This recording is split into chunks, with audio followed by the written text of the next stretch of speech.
Good morning, ladies and gentlemen. We welcome you all to the 9th International Conference on Contemporary Management, organized by the Faculty of Management Studies and Commerce, University of Jaffna, Sri Lanka. A very warm welcome to our Vice Chancellor, Senior Professor T. Velnambi, who will be joining us virtually from India, and a very special welcome to our Acting Vice Chancellor, Professor N. Pradeeparaja, and a kind welcome to all the council members, former vice chancellors, distinguished guests, keynote speakers, members of the academia, researchers, authors, industry representatives, students, and all participants who have gathered here today. Today we gather to share our knowledge, exchange ideas, foster collaborations, and explore innovative solutions to contemporary management challenges. Ladies and gentlemen, to symbolize wisdom, prosperity, and enlightenment that knowledge brings, we shall now proceed with the traditional lighting of the oil lamp. Ladies and gentlemen, may I respectfully invite the following dignitaries to join us for the lighting of oil lamp. I kindly and very respectfully invite Professor N. Pradeeparaja, Acting Vice Chancellor of the University of Jaffna, and Mr. S. Padmanabha Iyer, the Dean of the Faculty of Hindu Studies, to join us for the lighting of the traditional oil lamp.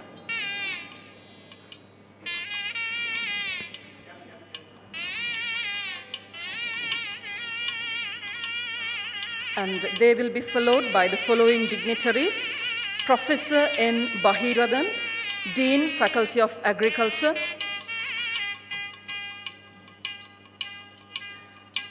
Professor R. Surendra Kumaran, Dean, Faculty of Medicine;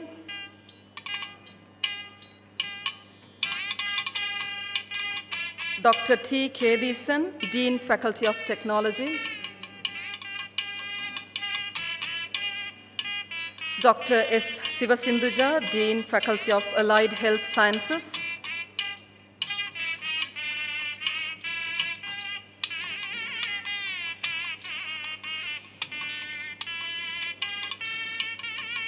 Dr. Mrs. V. Satyaseelan, Dean, Faculty of Siddha Medicine;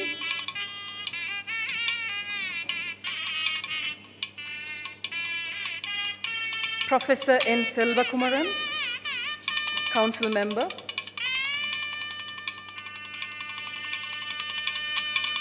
Mr. V. Kandiban, Registrar of University of Jaffna;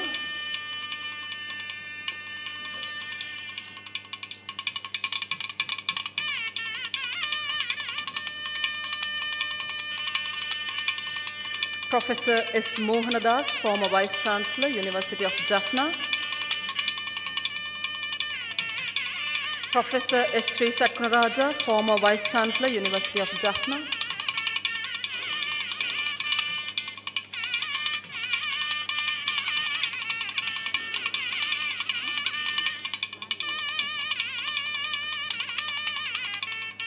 Professor K. Kiridaran, keynote speaker;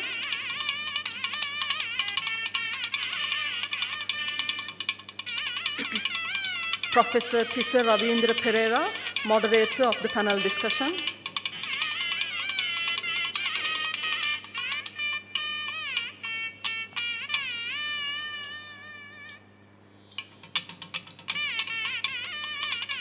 Associate Professor K. Sudarshan, panelist;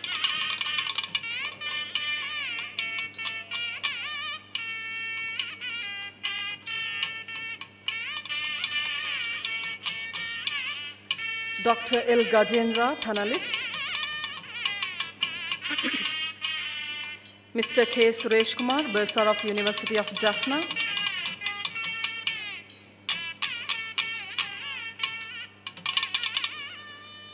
Professor N. Gangadharan, Dean, Faculty of Management Studies and Commerce; Professor P. Pradeep Kant, Convener of ICCM 2026 and Head Department of Accounting;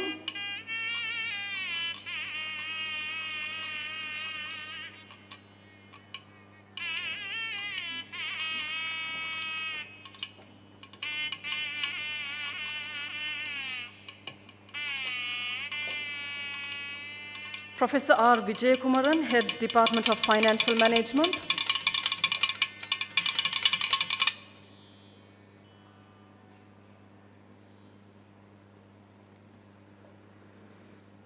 Dr. A. Saravanabavan, Head Department of Human Resources Management.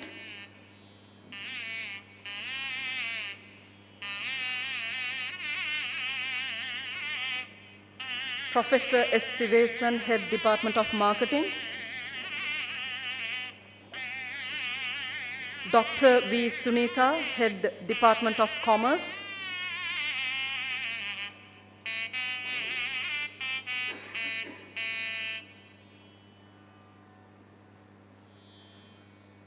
Dr. V. Sadhana, Secretary of ICCM 2026 and Program Head of Tourism and Hospitality Management.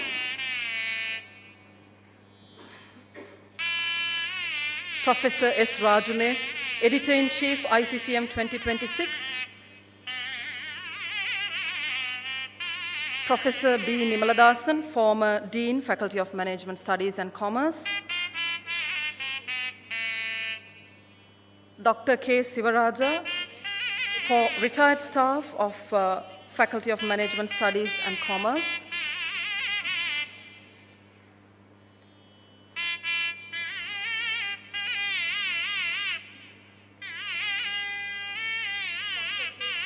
Professor Atula Jnanapala, Dean, Faculty of Management Studies, Sabaragamuwa University.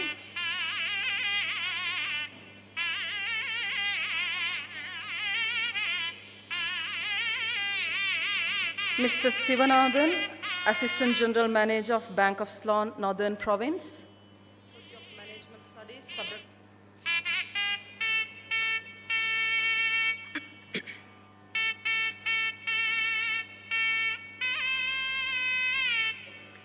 Representative from People's Bank.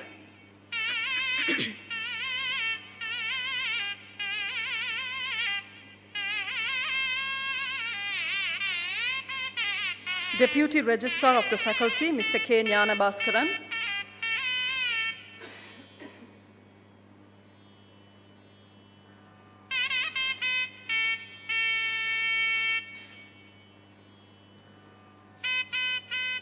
A representative of the local participants.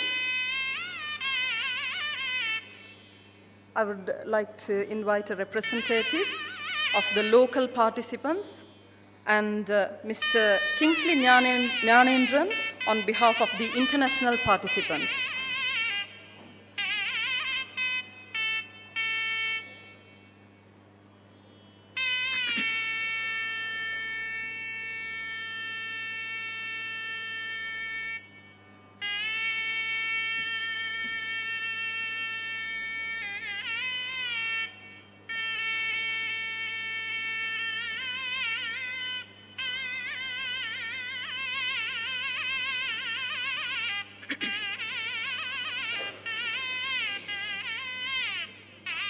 Thank you. We shall now observe the national anthem of Sri Lanka. May I kindly request everyone to remain standing. Thank you.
Ladies and gentlemen, let's remain standing for the Tamil Thai Valthu. Thank you.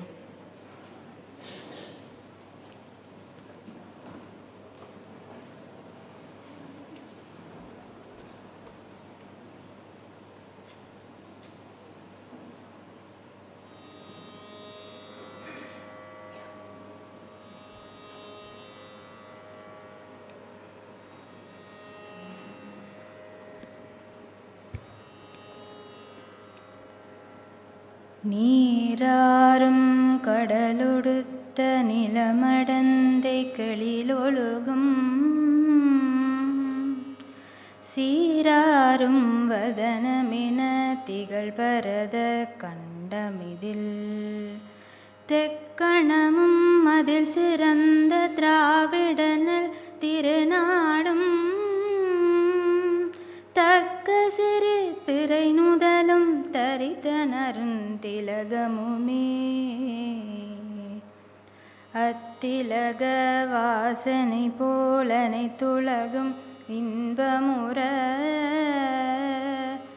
எத்திசையும் புகழ் மணக்க இருந்த பெரும் தமிழனங்கே தமிழனங்கே உன் சீரிழமை திறம் வியந்து செயல் மறந்து வாழ்த்ததுமே வாழ்த்ததுமே வாழ்த்ததுமே.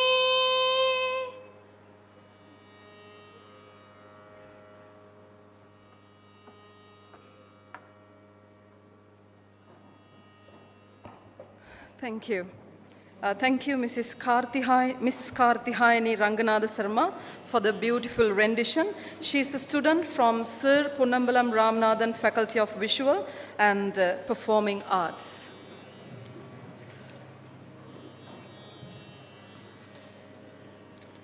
Culture and knowledge have always gone hand in hand. To begin this conference on a graceful note, we now invite you to enjoy the welcome dance. Please sit back, relax, and enjoy the performance by the students of 7 Isai Mirudanga Nartanalayam. Thank you.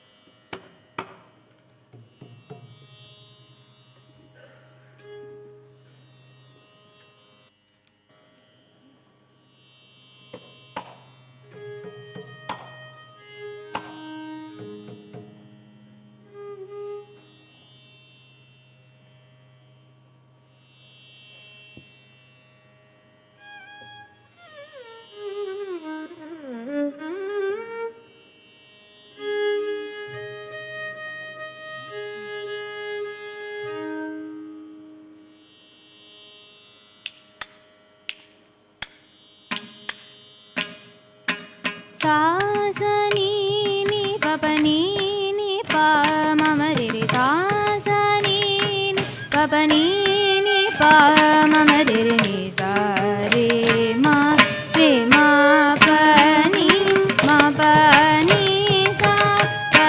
sa ni sa re ni sa re ma pa ni sa ni sa ni sa re ma re sa ni pa ma re kallum மண்ணும் தோன்றும் முன்னே சொல்லும் பொருளும் கொண்டவளே புள்ளும் முள்ளும் பூவாய் மலரும் உன் பேர் சொல்லிட செந்தமிழே கல்லும் மண்ணும் தோன்றும் முன்னே சொல்லும் பொருளும் கொண்டவளே புள்ளும் முள்ளும் பூவாய் மலரும்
கைவில் திறனும் கண்டால் உலகம் அதிருமே. இயலும் இசையும் நாடகமும் உன் இதழ்கள் திறக்க உதிருமே.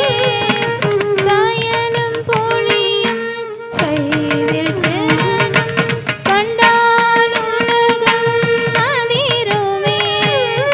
வல்லின மெல்லின இடையினங்கள் சிந்தியதுந்தன் நல்லினமே. கம்பன் கவியும் குரலும் சிலம்பும் கலந்து ஒலிக்கும்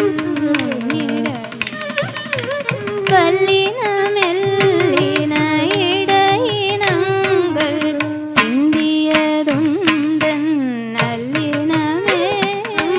கம்பன் கவியும் குரலும் சிலம்பும் கலந்து ஒலிக்கும் உன்னிடமே. கல்லும் மண்ணும் தோன்றும் முன்னே சொல்லும் பொருளும் கொண்டவளே. சீரி ரீ ரீ ரீ ரீ நீ சா. சீரி ரீ ரீ பமரி நீ சா. சீரி ரீ ரீ ரீ நீ சா.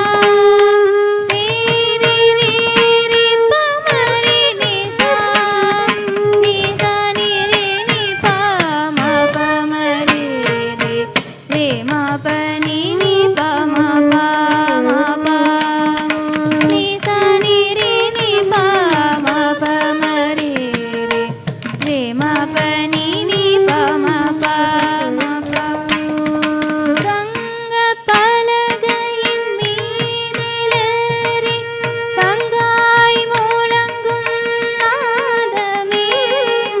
தங்க கலைகள் தலைக்கு ஓங்க செங்கோல் செலுத்தும் வேதமே.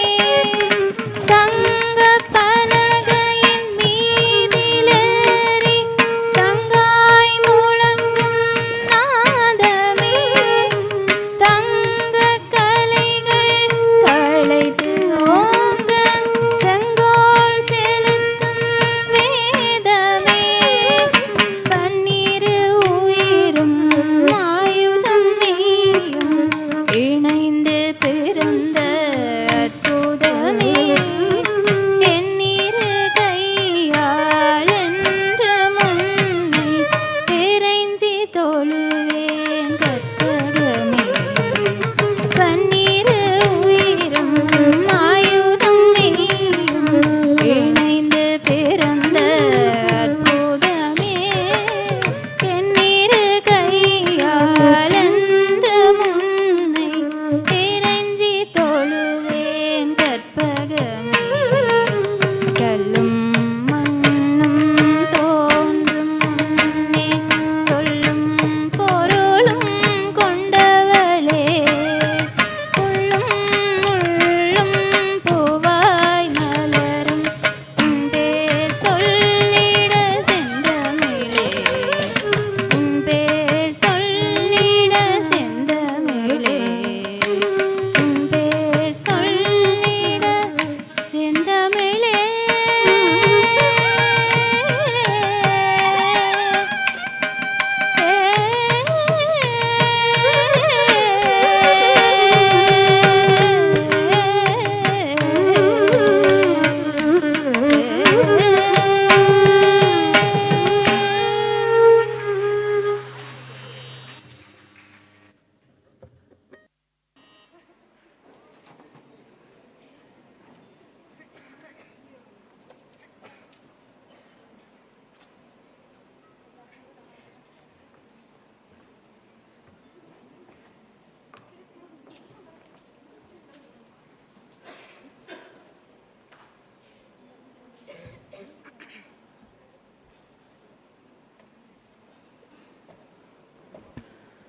Thank you very much for that beautiful and captivating performance. Once again, thanks to the Erlisei Mirudanga Narthanalayam the director, Mrs. Balini Kannadas, percussionist, violinist, and the students. Ladies and gentlemen, may I kindly invite the Acting Vice-Chancellor, the Dean, the Convener, the Editor-in-Chief, the Secretary, and our keynote speaker to take their seats at the head table.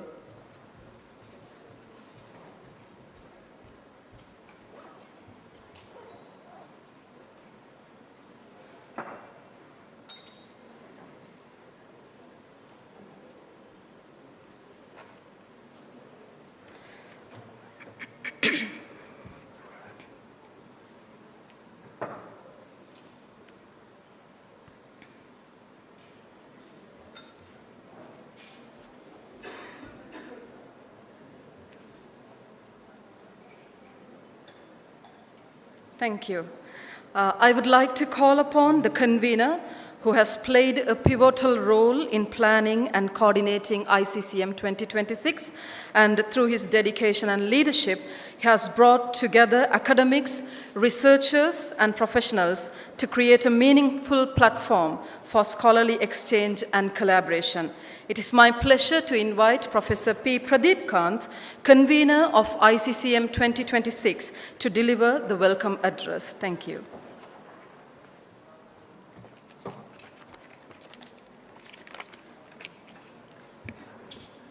Acting Vice-Chancellor, Dean of the Faculty, former Vice-Chancellors, keynote speakers, panelists, faculty members, researchers, students, and all the participants. It is my great honor and privilege to welcome you all to the 9th International Conference on Contemporary Management here at Faculty of Management Studies and Commerce, University of Jaffna, Sri Lanka, under the theme Shaping Regions for Resilience, Inclusion, and Sustainability. This conference brings together a vibrant community of scholars, practitioners, academic leaders. Over the next 2 days, we will explore the leading-edge research, innovative management practices, strategies that foster resilience, inclusion in regional development. ICCM has grown over the years to become a platform for the meaningful academic excellence, offering opportunities for collaborations, networking, and the dissemination of research that can sustainable change. This year, our focus on resilience, inclusion, and sustainability, especially timely as an institution and regions, the innovative challenge changes from economic uncertainties, social equality, and environmental sustainability. At the outset, as a convener, I would like to extend my special welcome to our Acting Vice-Chancellor, who is grateful for your support and guidance in making this conference possible. I would like to also warmly welcome our former Vice-Chancellors, whose leadership, vision have greatly contributed to growth and reputation of the University of Jaffna, Sri Lanka. Your continued presence enriches these academic gatherings. Next, I wish to welcome the members of the University Council who play the important role in steering the university towards the academic excellence and institutional growth. I would like to welcome the deans of the faculties, as well as the registrar, bursar of the university for their continued support and dedication to the university. I would like to extend warm welcome to our keynote speakers, Professor Sridharan, York University, Canada. Thank you for joining us, sharing expertise contemporary management practices from the international perspective. Professor Sunita Narendran will be joining by virtual, University of Rockhampton, London. Your research insights and guidance will inspire all of us. We explore the strategies for the sustainable regional development. We are also honored to have a distinct panelist with us, the Associate Professor K. Sudarshan from Deakin University, Australia. We look forward to contribution, research, and innovative management practices. Dr. L. Kajendra, University of Portsmouth, UK, your expertise, management, and business studies will provide invaluable perspective to the academic discussions. Professor Rosan Ragal, University of Pennsylvania, thank you for joining us and sharing your knowledge on contemporary management in AI generate. Mr. Jaffna, EY, we greatly appreciate your presence and look forward to your insight from the industrial side. We would like to welcome our moderator, Professor Tissa Ravindra Pereira, University of Colombo, Thank you, sir, for guiding our panel discussions and ensuring smooth flow of sessions. I would like to extend warm welcome to our Dean, Professor N. Gangadharan, heads of the departments. Your guidance and support and leaderships are invaluable for the success of International Conference 2026. To all the attendees, researchers, students, and practitioners, your presence enriches these conferences. I encourage each of you to actively participate and engage the discussions, encourage the collaboration that advance the knowledge and practice in management, resilience, and sustainability. I extend my gratitude to the organizing committee, faculty staff members, student volunteers whose hard work and dedication have made this conference possible. I also thank our partners, sponsors, and the wider academic community for supporting ICCM 2026. Over the course of conference, you will engage the keynote sessions, panel discussions, technical presentation, cultural program that showcase the reach of heritage of Northern Province. I encourage you to share your insights, ask questions, force meaningful dialogue that can lead the innovative solutions and collaborations.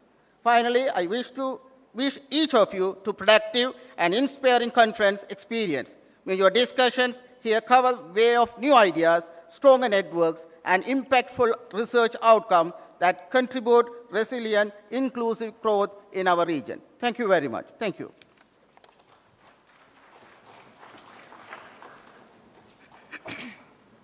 Thank you, Professor Pradeep Kant, for your warm words of welcome. Ladies and gentlemen, our next speaker is a respected academic and administrator whose leadership continues to guide the faculty towards excellence in teaching, research, and community engagement. As the Dean of the Faculty of Management Studies and Commerce, he has played an important role in supporting academic growth and fostering a vibrant research culture. It is my pleasure to invite Professor N. Gangadharan, Dean, Faculty of Management Studies and Commerce, to address the gathering. Thank you.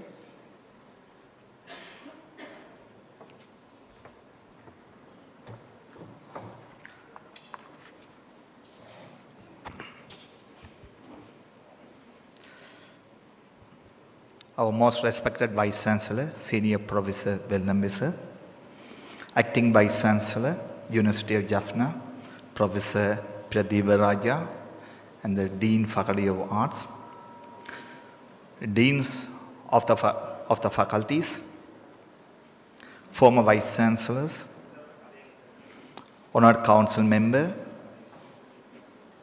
heads of the departments, professors, distinguished academics, esteemed keynote speakers, panelists, researchers, industry professionals, invited guests, sponsors, deputy registrars, colleagues, students, ladies and gentlemen, a very warm and cordial good morning.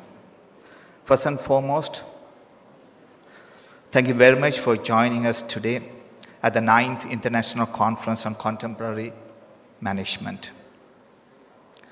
With the immense pride and a deep sense of responsibilities, I warmly welcome you all to the ICCM 2026 on behalf of Faculty of Management Studies and Commerce.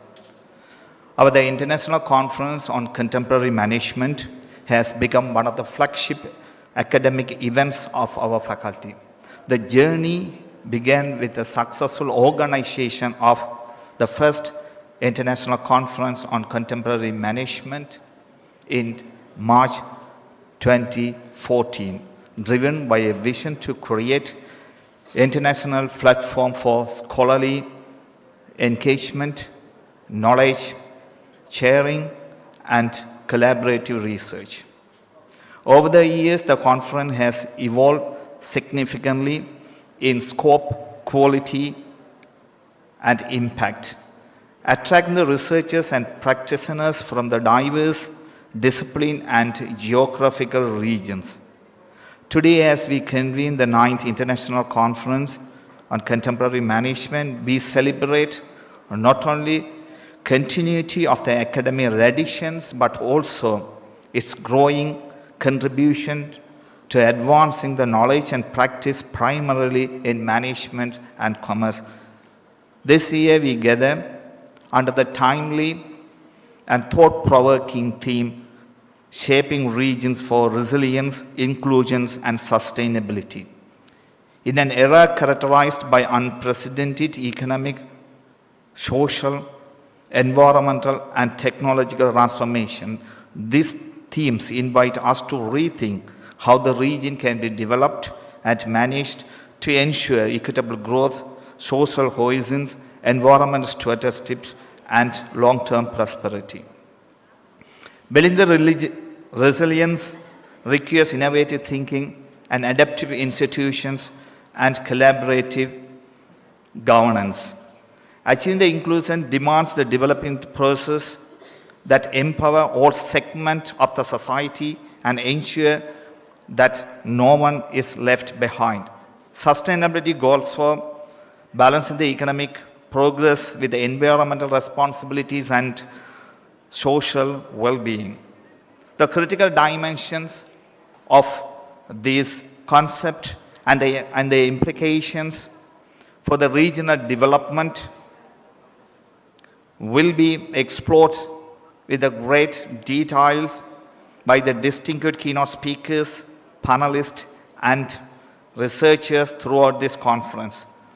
I am delighted to note that this conference has attracted a remarkable number of scholars representing the universities, research institutions, and government, non-government organizations within Sri Lanka and across the globe. The diversity perspective represented in the conference programs reflect richness of contemporary management research and growing international reputation. As the saying goes, a journey of 1,000 miles began with a single step. The University of Jaffna has celebrated its Golden Jubilee a couple of years ago, while the Faculty of Management Studies and Commerce established in May 1919 and celebrated Silver Jubilee. How the origin of management educations, management and commerce educations at the University of Jaffna date back to 1977. Our faculty has long-standing commitment to academic excellence, research, innovations, and community engagement. Hosting this conference is a reflection of our dedications to these principles and serve as a platform for intellectual exchange and interdisciplinary synergies. We hold our head high. Most of our academic programs receive accreditations, national and the global accreditations, including CPA Australia, IFA UK, IPA, and exemption accreditation from ICCM and CMA, and many more.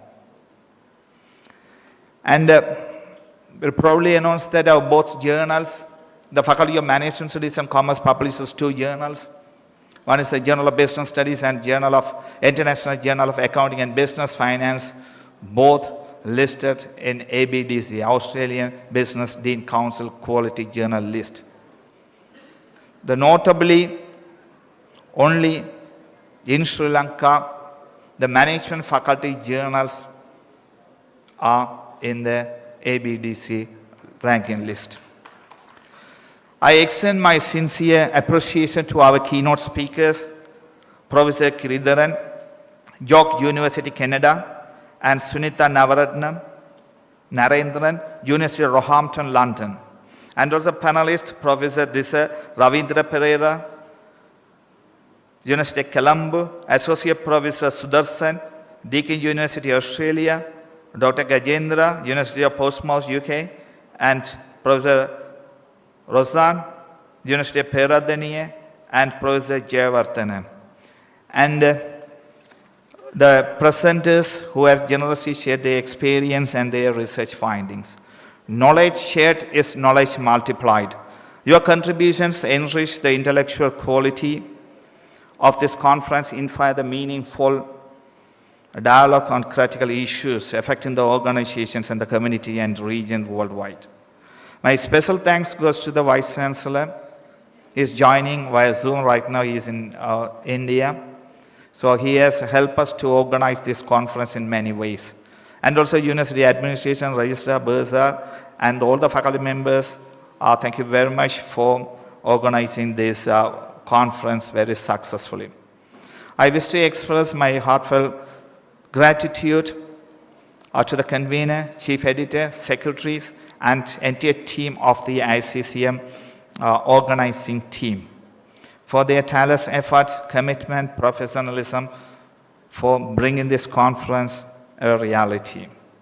As sayings goes, if you want to go fast, go alone. If you want to go far, go together. Together, we will continue to make a big difference. We are privileged to have many distinguished scholars with us today. So great minds inspire greatness. Thank you.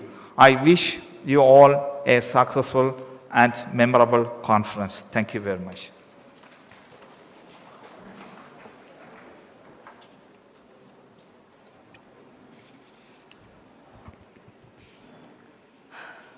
Thank you, sir, for your inspiring remarks.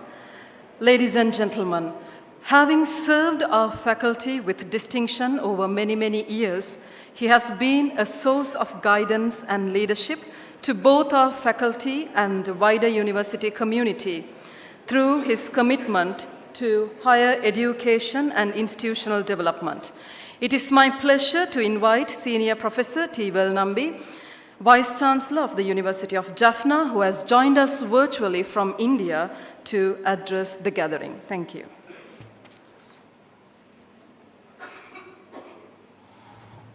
Okay. Yeah, good morning. The Dean, Faculty of Management Studies and Commerce and Gangadaran, and also our respectable keynote speakers, panelists from different countries, and our professors, deans of other faculties, and my dear staff members and students. So, good morning to you all.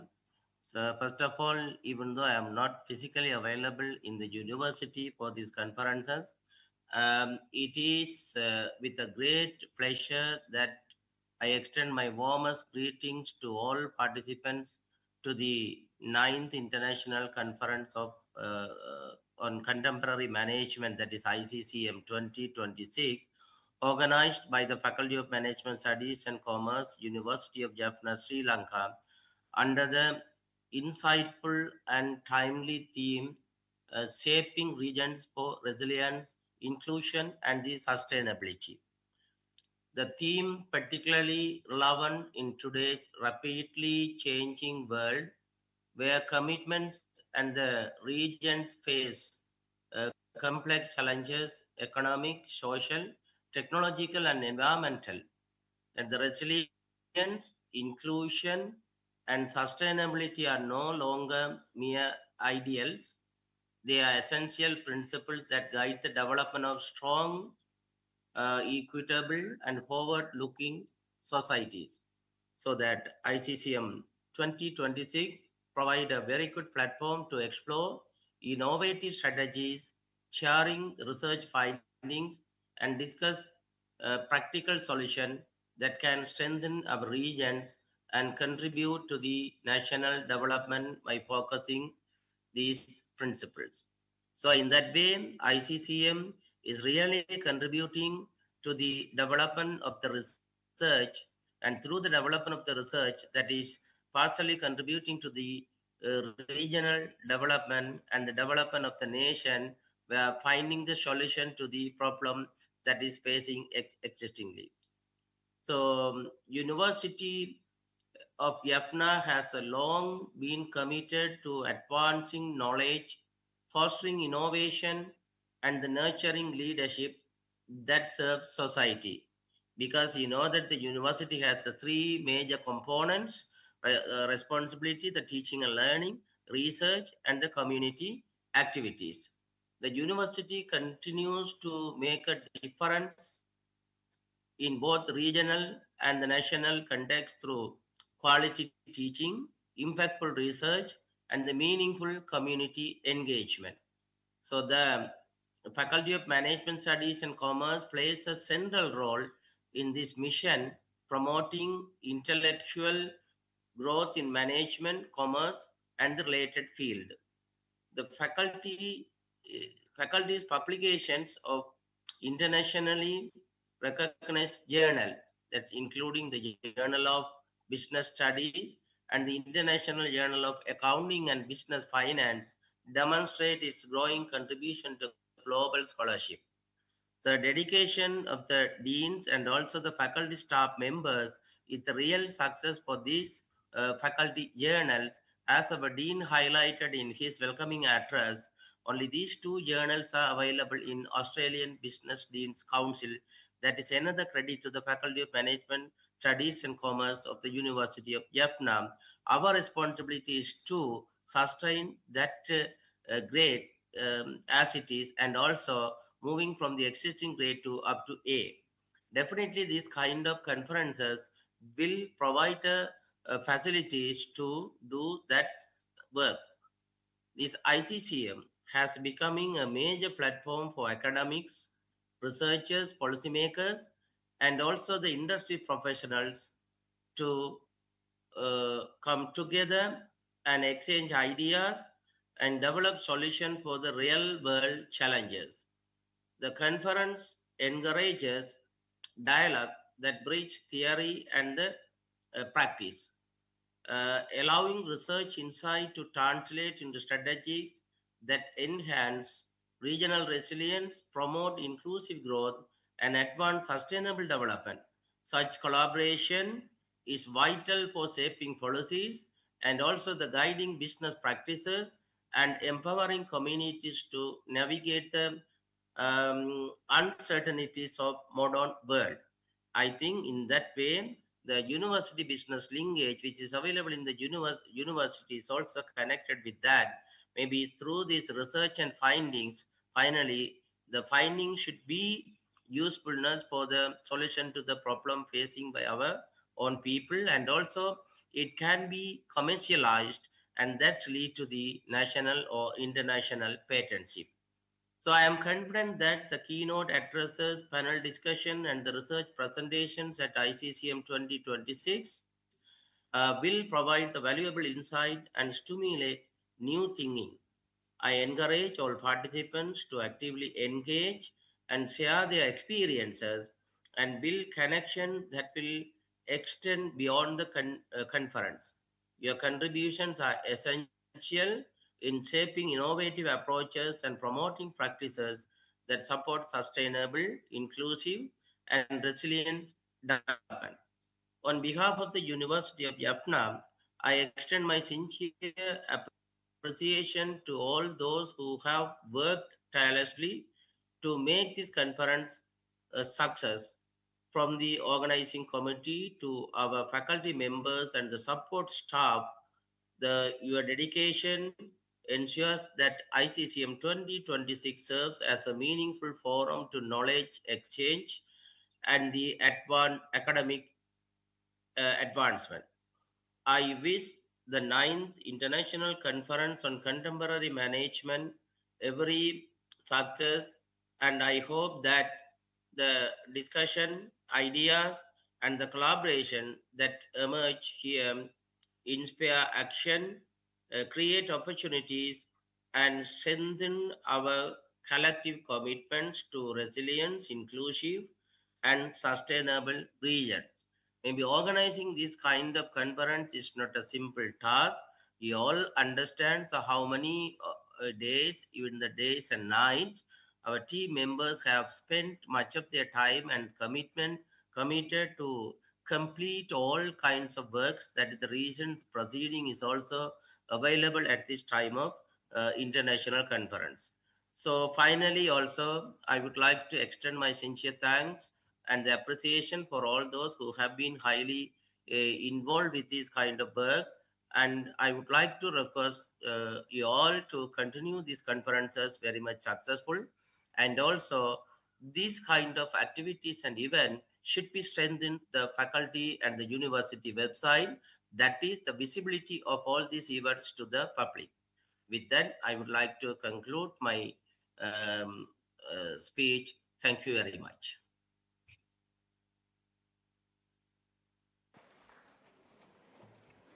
Thank you, sir, for your insightful message and encouragement. Ladies and gentlemen, our next speaker is well known not only within the academic community, but also among the wider public for sharing timely insights on weather and climate-related developments. We are pleased to have with us Professor Pradeep Raja, Acting Vice Chancellor and the Dean, Faculty of Arts, and it is my pleasure to invite him to address the gathering. Thank you.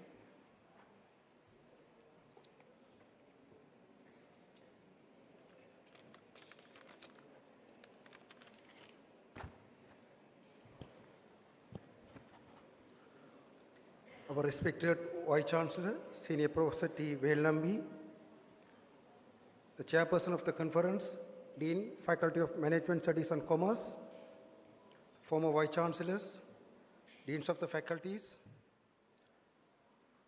and the respected Council members, and the academic communities, the distinguished guests, esteemed keynote speakers, delegates, and faculty members, and fellow of the researchers. Good morning, all of you, and welcome you all to the International Conference on Contemporary Management 2026. It is a profound honor to stand before you here at the University of Jaffna to inaugurate this vital gathering of brilliant mind.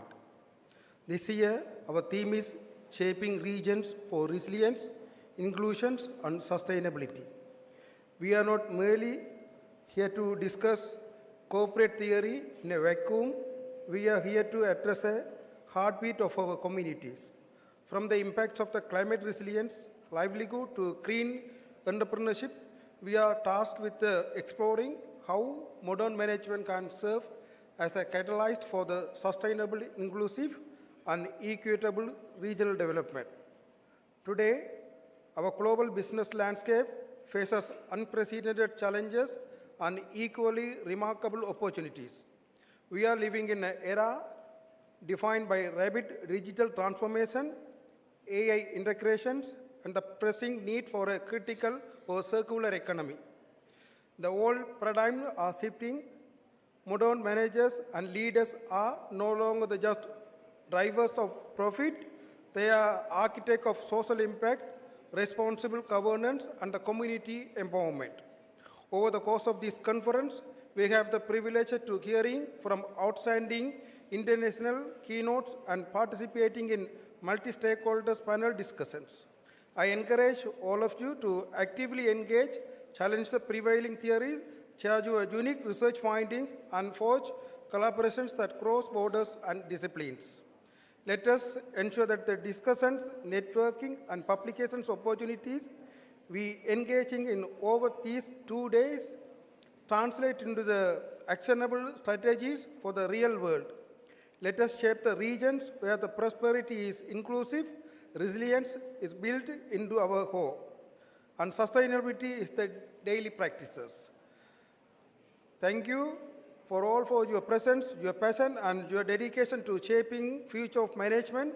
I wish a highly successful and inspiring conferences. Thank you very much.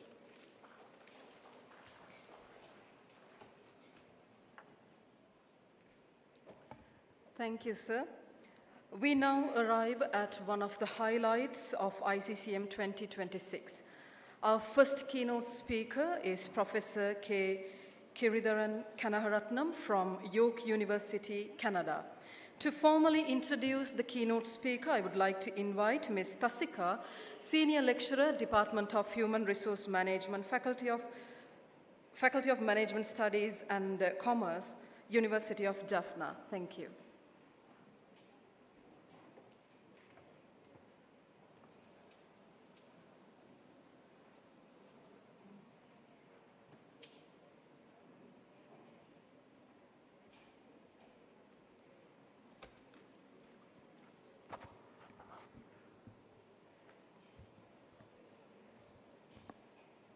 Good morning, ladies and gentlemen. It's my great pleasure and privilege to introduce our keynote speaker, Professor Kiridharan Kanaharatnam, Professor of Accounting, Associate Dean, and Ron Binns Chair in Financial Reporting Banking and Governance at Sully School of Business, York University, Canada. Professor Sridharan is an internationally renowned scholar whose research has significantly shaped contemporary understanding of banking, financial reporting, corporate governance, audit quality, executive compensation, and tax avoidance. His work particularly focuses on bank stability, risk-taking behavior, transparency in financial reporting, and the governance mechanism that influence organizational performance. Prior to joining York University in 2013, he served as a professor and associate dean academic at McMaster University DeGroote School of Business. He has also held visiting appointments at leading global institutions, including Nanjang's Technological University, HEC Paris, and Erasmus University.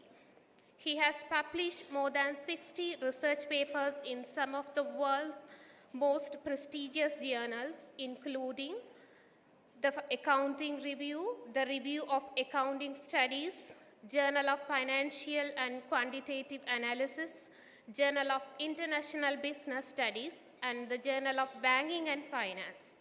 His research has influenced academic thinking and policy discussion across the fields of accounting, finance, and international business. His research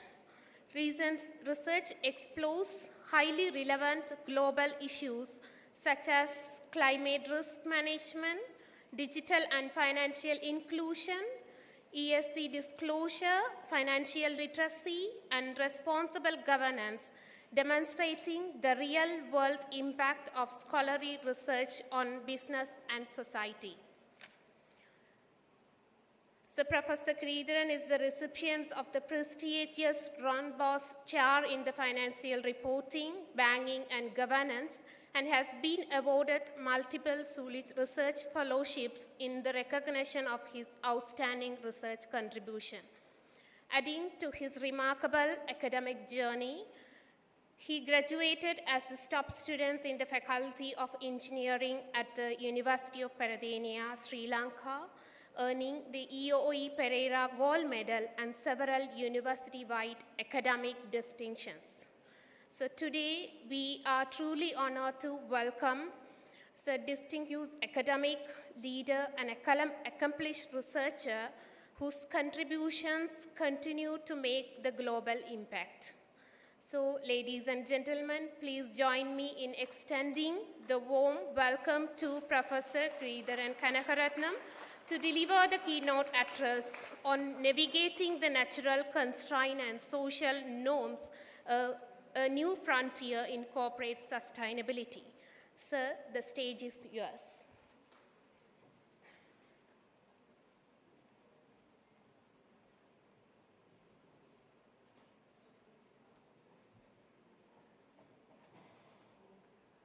Good morning.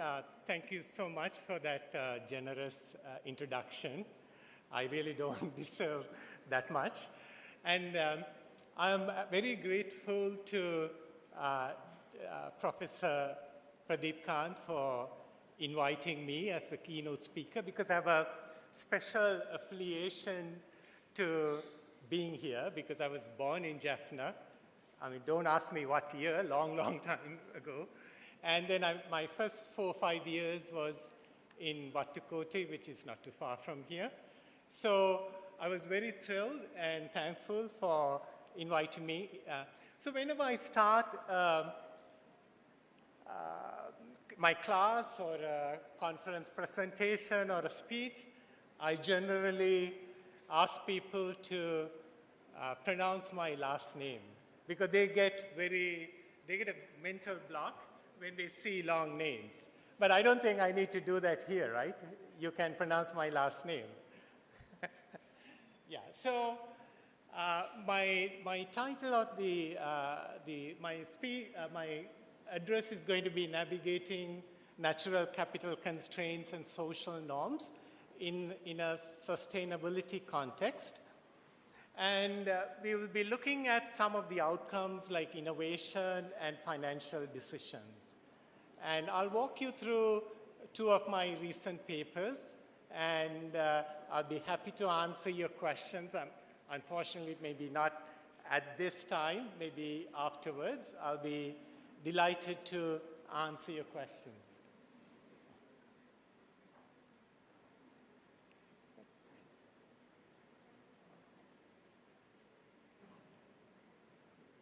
So, the motivation, why did I pick this topic? I'm going to talk about twin forces in sustainability, and these are not the only ones, but this is something I have studied, so I'm going to highlight this. The two topics are natural capital constraints. So firms depend on ecosystems, services for their existence, and then climate social norms, which we define as climate beliefs and attitudes. Basically, it's about a measure about how strongly you feel about climate. So the challenge, of course, is how, like the questions we ask is, how do these physical and social forces together shape corporate strategy and innovation? So that's the question we want to ask, and I would like to show some of our research findings. So you have these, when I started like several, like maybe 3 decades ago as an academic, I was mostly focused on hard constraints, or what you might be hearing as formal institutions, things like legal systems, regulations, rules like disclosure rules, enforcement.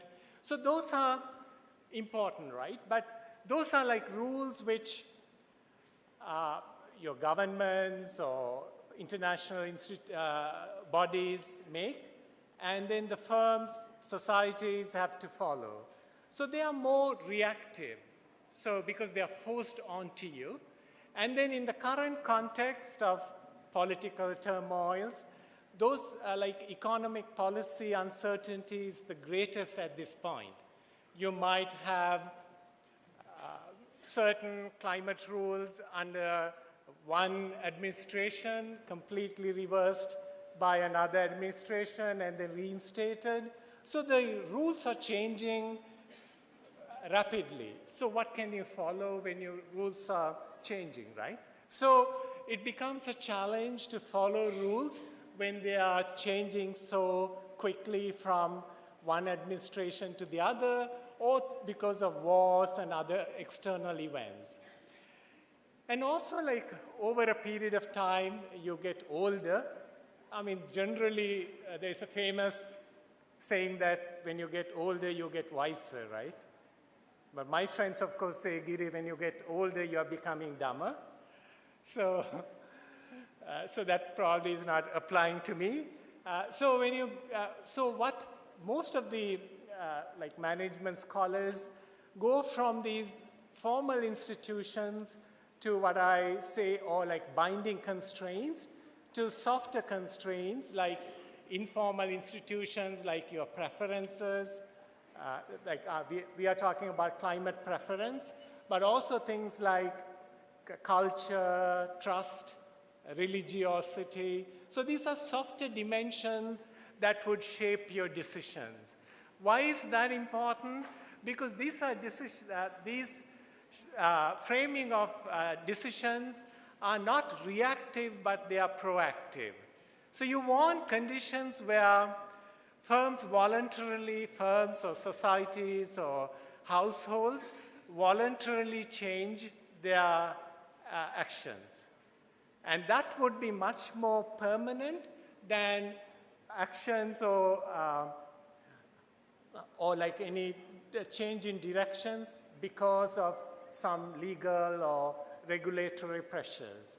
So that's why this kind of topic interested me, and some of my current research focuses on these informal institutions, or like these, what I call as softer constraints, rather than hard constraints.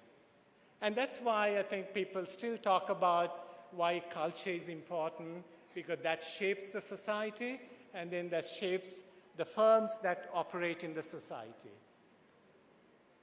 So I'm going to talk quickly about two of my streams. One, the first, like a very recent working paper on nature dependence and dirty innovation. And then the second one is about, so that's about innovations. And the second one is about climate beliefs and tax strategy. And the unifying narrative here is that these distinct streams both show that companies adopting innovation and strategy are proactive. So they are working ahead of time before they face these challenges, rather than reacting to some events or regulations. So nature dependence and dirty innovation is the first stream I'll quickly introduce.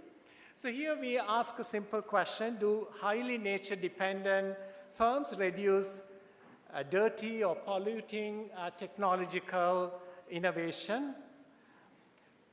Context, of course, is the supply side constraint, where firms at some point might run out of some of the important inputs they depend on, and so they might proactively try to protect these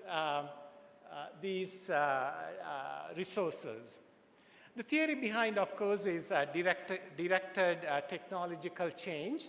Firms steer R&D in response to constraints, as I said, hard or soft, and incentives, so resource limits, regulations. So I have a simple story to tell you. As I said, my father is from Pungudidevu, which is, of course, you know, the island before Nainativu. And when I was 4 or 5 years old, so my memory could be hallucinating at this time. But what I remember is in Pungudidevu, there was a lot of cultivation going on at that time, like in the 70s. So you had paddy fields, you had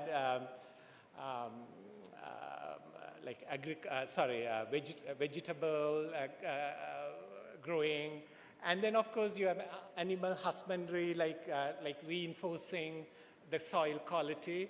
But like 2 years ago I was shocked. It's completely barren. There is no people living there. All the houses have like trees inside their houses. And then of course, because of the salination problem, there is no drinking water.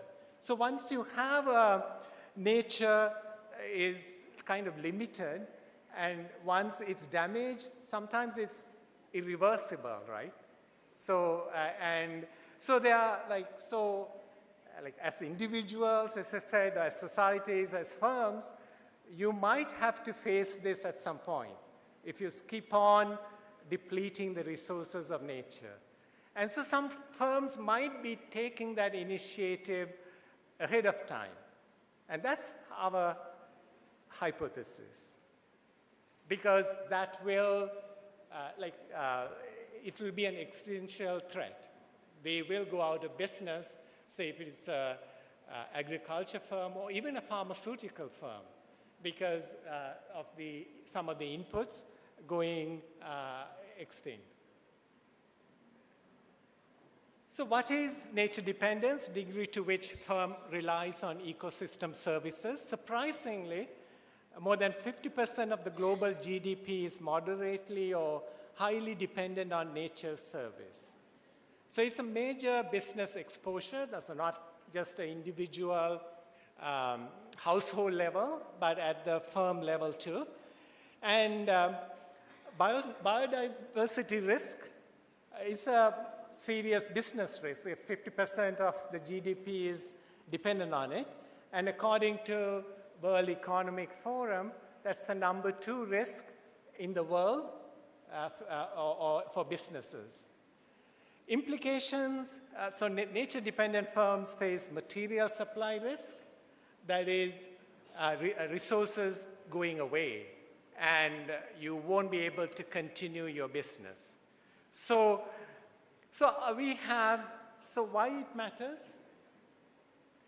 So dirty, what is dirty technology? So we all, like there's lots of literature about green technology and very little on dirty technology. So we can say, we can imagine green technology as contributing positively and dirty technologies contributing negatively.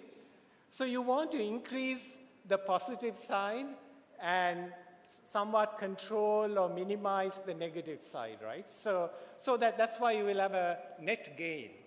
So what is, for example, in the US, a lot of these oil companies invest a lot of R&D into fracking. Like that's where you go through the rocks and go down a couple of miles to tap into the oil reserves. So doing lots of research on fracking probably is not helping the environment. So you probably want to minimize that and maybe go into clean energy, right? Of course, you're not going to do that under Trump, but at some point, world changes again, and you might want to think about long term. So, or like some new chemicals you might come up with, and that might impact your, might have like adverse consequences on the environment, some of the new chemicals. So those are things which we term as dirty technologies. So our simple hypothesis is a negative relationship between degree of nature dependence and dirty innovations. Isn't that obvious? No, it's not obvious because you have to give up current profits. There is a tension, right? So if you are going to give up on dirty technologies, then you are not going to sustain your current profitability. So you're going to, if you want to change direction, you're going to give up some current profits for future survival and also future profits. So the relationship, we believe, is an interesting question because there is a natural tension in this question. So we have a 2,000 US public firms. Because the data is freely available for US, and Nature Dependent Index is the measure how many key ecosystem services a firm's operations depend on. So I think it's a 0 to 8, the scale. Dirty innovation is number of patents in polluting tech domains. So how many patents the firms register, which are classified as dirty technologies. And so it's a simple panel regression and with all the controls. So our key finding is nature dependence significantly leads to or associated with significantly fewer dirty patents. More nature reliance correlates with substantially less polluting innovation. And this pattern is just not a year ahead, it will be 2 years, 3 years ahead. So it is sustained over time. And the results are quite strong and robust under many numerous checks. So why do they avoid? So as I said, these are soft constraints, right? This is not like government coming and telling you, you need a emission target or we will fine you. But why would you avoid? Because self-regulation, because of the nature's constraint. So highly nature-dependent firms are internalizing this cost. So it's like you don't want to avoid poisoning your own well. And if you want to be sustainable over a long time, then you need to think about your inputs from now. Because if you, as I said, if you wait for the future, it might be too late and it could be irreversible. So that's our takeaway. But then, of course, you might say, yeah, there could be some noise. Like you're like relating two variables. That could be simple correlation, driven by some noise. So to strengthen our inferences, we look at different cross-sectional tests. So we find that my second stream, like my second topic, like high environmental awareness. So the negative link is more pronounced in eco-conscious regions, more pronounced after the Paris Act because there was so much more publicity about it, and more for US multinational companies than domestic firms. So nature dependent, so that gives us some comfort that our main results are not driven by noise, but there is this cross-sectional evidence further kind of strengthens our inferences because we expect certain relationships to be stronger under certain conditions, and they work out that way.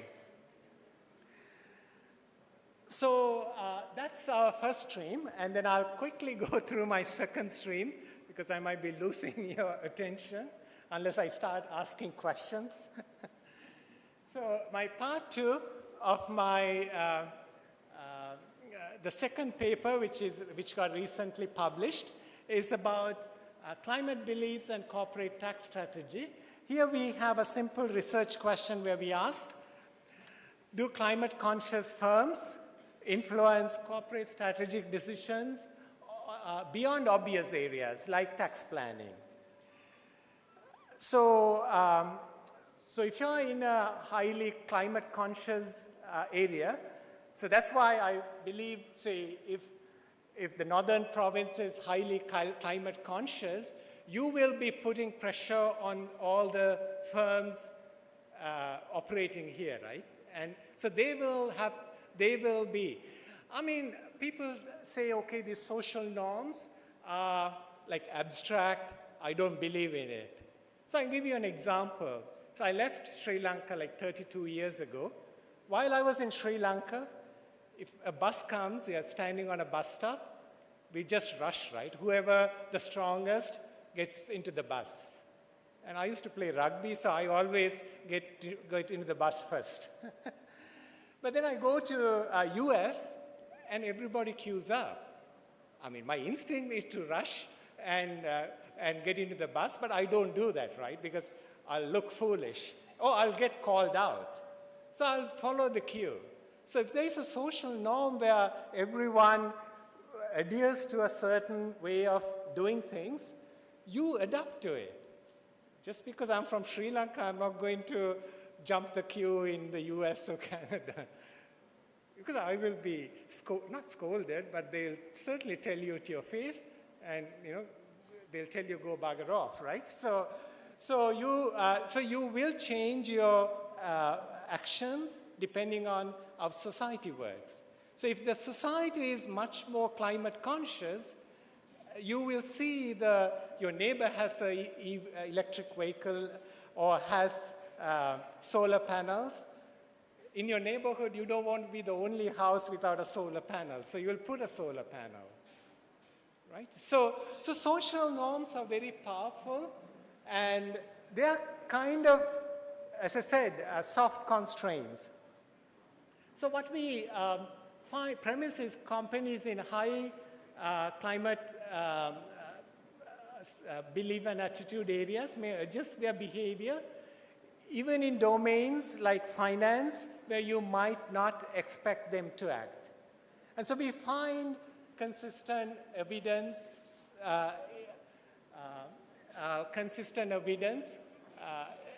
with that conjecture. So what we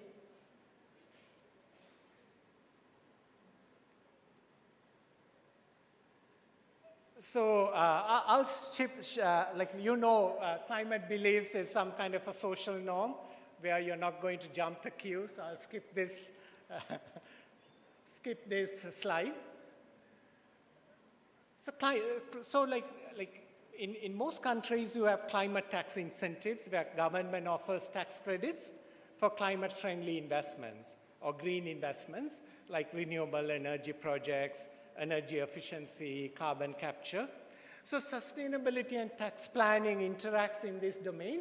So firms can lower their taxes, they can save taxes by undertaking green projects, aligning financial strategy with environmental goals. The key question is, do firms in climate-conscious communities use more green tax credits than in communities with lower which are lower climate conscious? Because in the US, because again the data is from US, if you're in Texas, you're not going to talk a lot about climate. And when your president says climate crisis is a Chinese-made hoax, you are not going to listen to it, right? But so there are regions like where there is climate awareness is high, and there are regions where climate awareness is low. So we can exploit that to see whether that they are taking these tax incentives and taking tax savings. So the key finding is in the high climate beliefs and attitudes, communities claim more climate-related tax credits. So local climate concerns drive corporate behavior, and the positive CBA tax effect persists even after controlling for all kinds of other accounting variables. So what is the interpretation?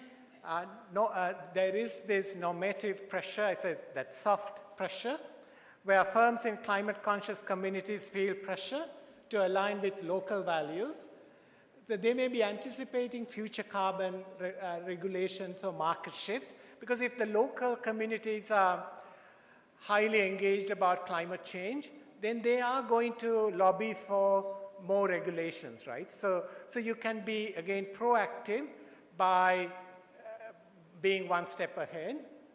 And it's a win-win scenario where social norms yields financial gains.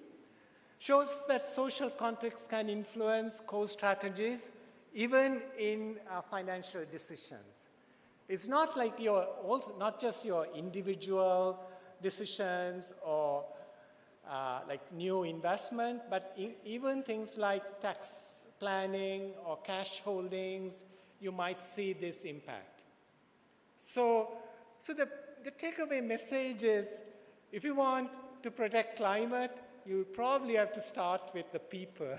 Most likely, you get better results bottom up than most countries come top down, right? So mostly government says there are carbon emission targets or certain other targets they have on sustainability. But then when you have those targets, you will start finding loopholes too. Any regulations, you will have the people who you educate become smart consultants to find the loopholes. So it's like always there is more regulations and more loopholes. But if you start bottom up, then there might be the effect would be more longer lasting and more broader. So let me go to the next slide. No, I think I'll skip this. So synergy, like when reinforcing impact, so bigger sustainability shifts when higher nature dependence and strong climate norms are both working together. So again, nature-reliant firms in climate-conscious regions show the sharpest drop in dirty innovation. So you have these soft, informal institutions or soft constraints working together and reinforcing each other. Can I have?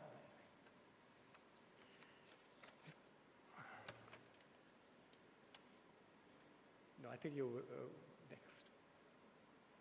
I know. Yeah, thanks.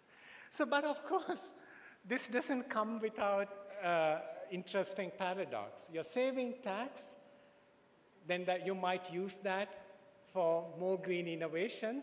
But saving tax means the government has less funding, right? And we were hearing today in the morning from the Dean of Faculty of Medicine saying they don't have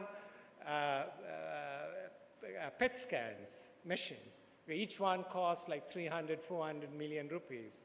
So you need revenues for the government to invest in healthcare, education, or even in climate change. So, but if firms are paying less taxes, then where does the money come from? So there is a paradox, but at least in this particular context, we find actually there is a higher tax savings correlated with future increases in the environmental scores. That means at least there is some indirect evidence that they are reinvesting these tax savings into climate enhancing projects. So that is comforting, but still, that's why in the US, no one wants to pay taxes. And then, of course, you have 30, 40 million people without access to healthcare. So you can't have both, like either you pay taxes or no healthcare, or pay taxes or pay high tuition for universities. But people want less taxes and all benefits. That doesn't work. Unfortunately, that doesn't work. So I'll go to my last slide. My conclusion is corporate sustainability requires managing, in today's example, 2 frontiers, but in real life, multiple frontiers, natural limits and social expectations simultaneously, and planetary boundaries, whether we like it or not, is going to come to hurt you in the future. Maybe I am old, I will survive, I'll be dead and gone, but younger people, you guys are going to face the tune. So, and social license recognize that climate-related social norms set boundaries on what corporate strategies are acceptable and advantageous. And that's where I believe the culture of conserving the nature and climate might be one way to solve the problem. So it's, as I said, it starts with individuals, households, and societies, rather than you asking the government to do something for you. And I'm preaching to you all this while flying all the way from Toronto. Thank you. So you can.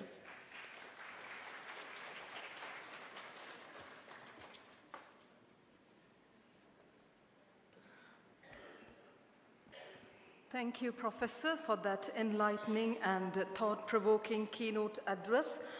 Your insightful reflections on how natural capital constraints and evolving social norms shape corporate sustainability have provided us with a fresh and valuable perspective on the challenges and opportunities facing organizations today. Once again, we greatly appreciate your willingness to share your expertise, research insights, and also remembering your days in Sri Lanka. Ladies and gentlemen, as token of appreciation and gratitude, may I kindly invite the Acting Vice-Chancellor, Professor Pradeep Raja, Dean, Professor Gangadharan, and the convener, Professor Pradeep Kant, to kindly come forward and present a memento to our distinguished keynote speaker, Professor Giridharan.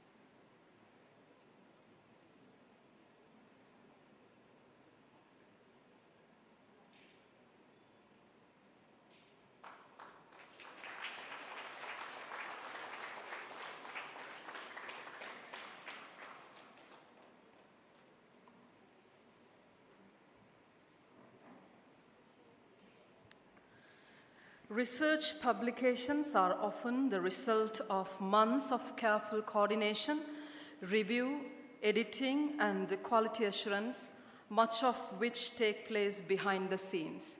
From managing submissions through the CMT system and coordinating reviews and overseeing the preparation of the conference proceedings that will be officially released in a few moments, our next speaker has played a central role in bringing this important publication to fruition. It is my pleasure to invite Professor S. Rajamesh, Editor-in-Chief of ICCM 2026, to deliver the editor's message. Thank you.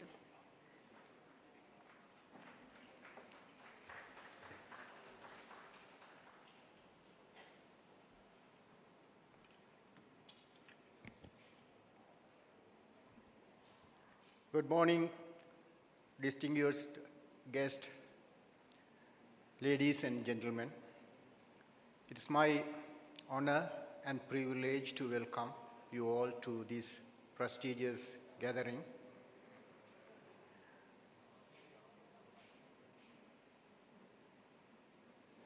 As the editor-in-chief, I take this opportunity to thank the contributors who helped us to make this successful research journey.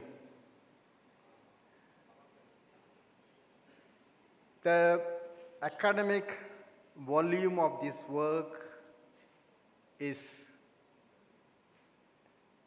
never a solitary effort. So there are teams and members behind this success.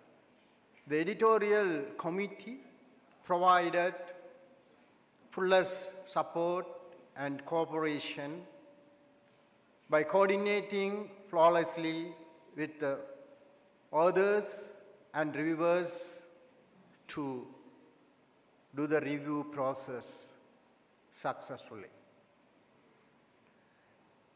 And the reviewers contributed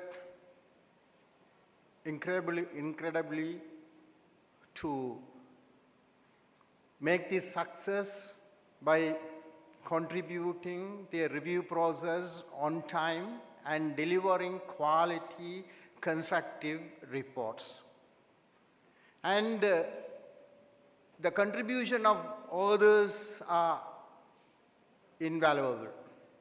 Their academic rigors and their commitment to share their knowledge in this conference platform is appreciable. So, in this year, the scope of the conference is vast, incredibly vast, because we have 11 distinct tracks covering diverse fields related to management and commerce and humanities. So including this accounting and finance, business technology and digital transformations, doctoral colloquium, economics, public policy and regional development, entrepreneurship and innovation, human resource management and organizational studies, humanities and social sciences, marketing and supply chain management, sustainability and corporate governance, tourism, hospitality and events, and undergraduate poster presentation. To manage this immense volume of scholarly work, we used a CMT platform which allowed us seamlessly streamline the paper processing works. The response from the academic community was overwhelming. We received 180 plus submissions with a thorough uncompromising, rigorous review process allowed us to screen quality papers. We have selected 125 abstracts to include in these proceedings and presentations. So the conference is centered around the timely, crucial theme, shaping the region for resilience, inclusion, and sustainability. In aligning with this vision, the contribution we received, the knowledge contribution we received, offer insights into the navigating today's dynamic, sustainable this landscape. So while accepting all the abstracts, we are going to make a proceeding to spread the knowledge across this region. At the same time, we try to make this knowledge impact more wider. We try to send the pull papers for the relevant journals for publication consideration. These papers were recommended by the reviewers. In conclusion, I would like to take this opportunity to express my deepest and most sincere thanks to my colleagues in the editorial and organizing teams. Without you, it is not possible to make this success journey. You work hard behind the scenes tirelessly to provide your fullest support to make this journey successful. And I take this opportunity again to thank the faculty members by giving this responsibility third time in this conference journey. In 2015, I was appointed as the editor-in-chief. In 2016, I appointed as a convener, and again this time I appointed as the editor-in-chief. Again, I am giving my fullest heartfelt thanks to the faculty members for trusting me and providing these responsibilities. Once again, thank you very much for all the supporters who provided your support to make this journey successful. And I wish you an intellectually stimulating and rewarding conference. Thank you very much.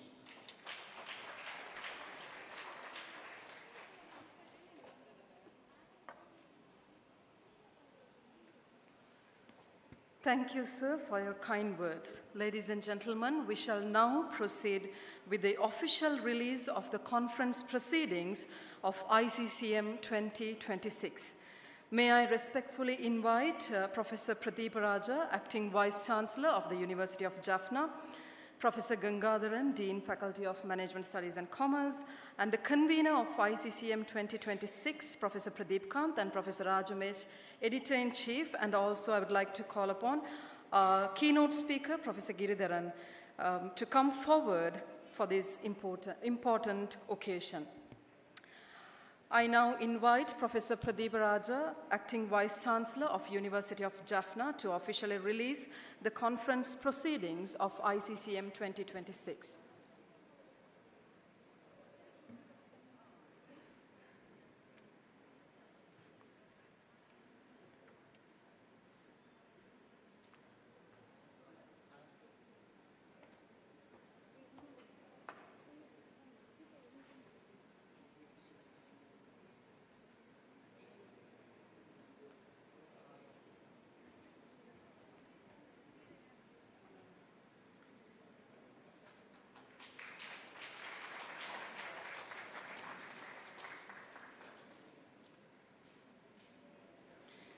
May I request Professor S. Rajumesh, Editor-in-Chief of ICCM 2026, to present the first copy of the conference proceedings to the Acting Vice-Chancellor of the University of Jaffna.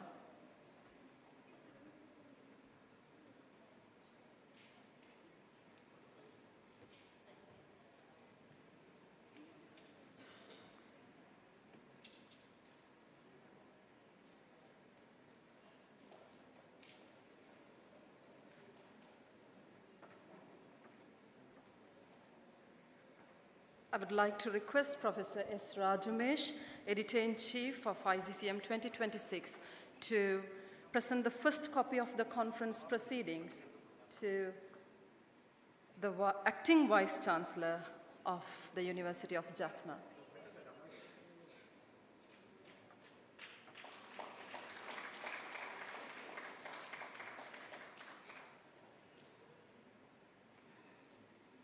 Thank you. Let us congratulate the whole editorial team and all contributing authors for this significant achievement.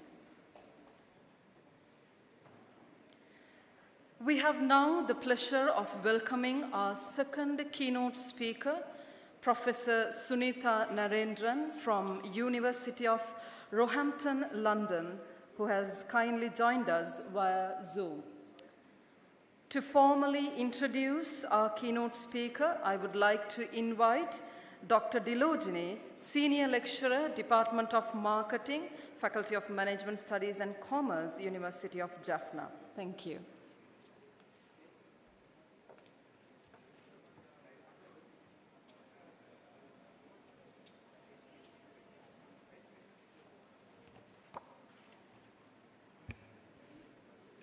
Good morning, ladies and gentlemen. Before I invite Professor Sunitha Narendran to the platform, it's my great pleasure to introduce our distinguished speaker with us today. Professor Sunitha Narendran is the Associate Pro Vice Chancellor for Internationalization and Global Engagement at University of Roehampton, London. She is an accomplished academic leader and scholar with extensive experience spanning higher education, leadership, organizational psychology, business and management education, and internationalization. Throughout her distinguished career, Professor Sunitha Narendran has held senior academic and leadership positions at University of Roehampton, London, the University of East London, Kingston University, and National University of Singapore and Bangalore University. Her expertise has also contributed to executive education, leadership, empowerment, and professional training initiatives, such as across multiple countries, such as including programs for Civil Service College Malaysia, Civil Service Training Organization in Singapore and United Kingdom, and projects associated with European Commission. She also serves as a member of the Expert Network for Skills England. Professor Sunitha Narendran's professional achievements are reflected in her fellowships and affiliations.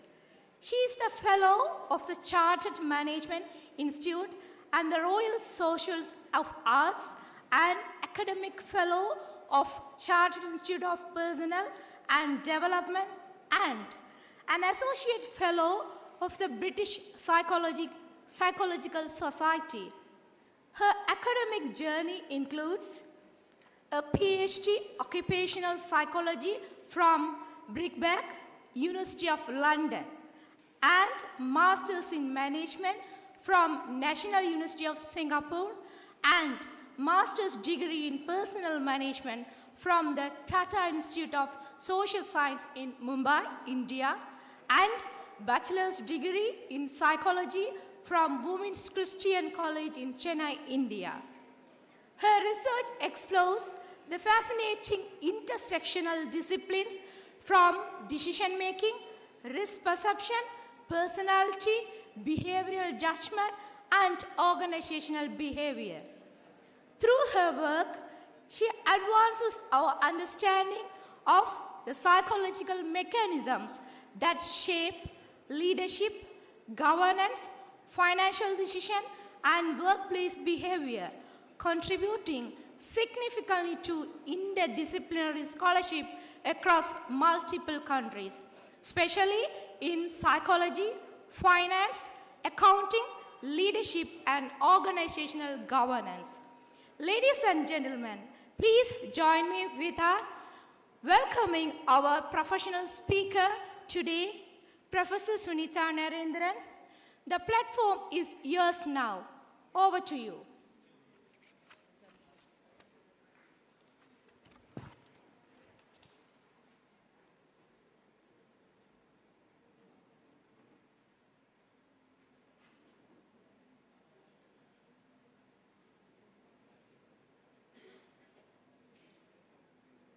Realize it was you were speaking to me, yes. No problem at all.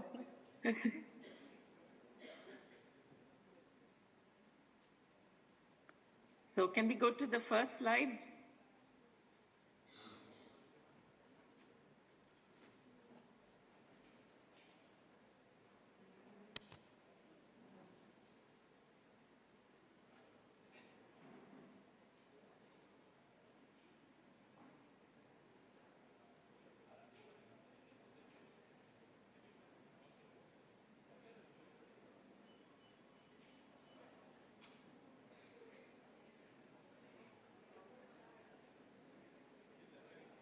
Okay, thank you.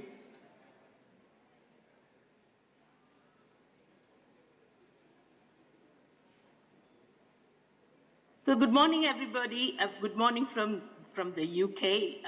It must be close to afternoon over there. It's a great pleasure to join you today at the 9th International Conference on Contemporary Management. I would like to begin by expressing my sincere thanks to Professor Pradeep Kant and his colleagues at the Faculty of Management Studies and Commerce at the University of Jaffna for their kind invitation and the tremendous work that has gone into organizing this conference. I would also like to say a very big thank you to Professor Gangadharan, the Dean of the Faculty. And I would also like to express my congratulations and best wishes to the university's new Vice Chancellor, Senior Professor T. Velampi, on his appointment. The University of Jaffna has played a very significant role in higher education, research, and regional development. And I wish him every success as he leads the university into the next chapter. I must also say I'm very disappointed that I'm not able to be there with you in person today. I think that would have been a much better option than relying on Zoom to speak to you, and I'm hoping that you can all hear me. The University of Jaffna is a university that has played a significant role in advancing higher education, and I wish you all the very big best wishes from me, and I look forward to visiting you at some time in the near future. So my topic today, and Pradeep had invited me, is the psychology of decision-making and risk. And I'm trying to link behavioral science with finance and accounting. One of the things is we always ask, why is a keynote speaker being invited to a conference such as this? Particularly, why is a psychologist here to talk to people who are primarily involved with economics, commerce, management, and so on? So I'm just going to give you a little bit of my background. I am a psychologist by training. I was, until quite recently, the Dean of the Faculty of Business and Law at Roehampton. And I was instrumental in enlarging the business school. We have a lot more international students, particularly from South Asia. And today I am the Associate Pro Vice Chancellor of the University of Roehampton. Can we move to the next slide, please? So today's conference is on resilience, inclusion, and sustainability, and how that drives governance and strategy. My argument here is that all of these three aspirations, resilience, inclusion, sustainability, they depend on one fundamental thing, and that is decision-making. And the decision-making pops up. When I look at the conference stream and all the presentations that is happening, decision-making pops up. Even right now, while you're listening to me, you're deciding whether you want to continue to listen or you want to check your emails. So decision-making pervades every aspect of our life. right from the time we wake up to the time we go to bed. And even while we are sleeping, sometimes our brain is deciding whether it's going to show us dreams in color or black and white. So decision making is a very critical aspect of human existence. In fact, any existence. And when you talk about corporate resilience, corporate inclusion, corporate sustainability, governance, and strategy, all of this depend very much on the quality of decisions that we make as leaders and as organizational members. And yet every now and again, why do intelligent, well-informed individuals make incompetent decisions?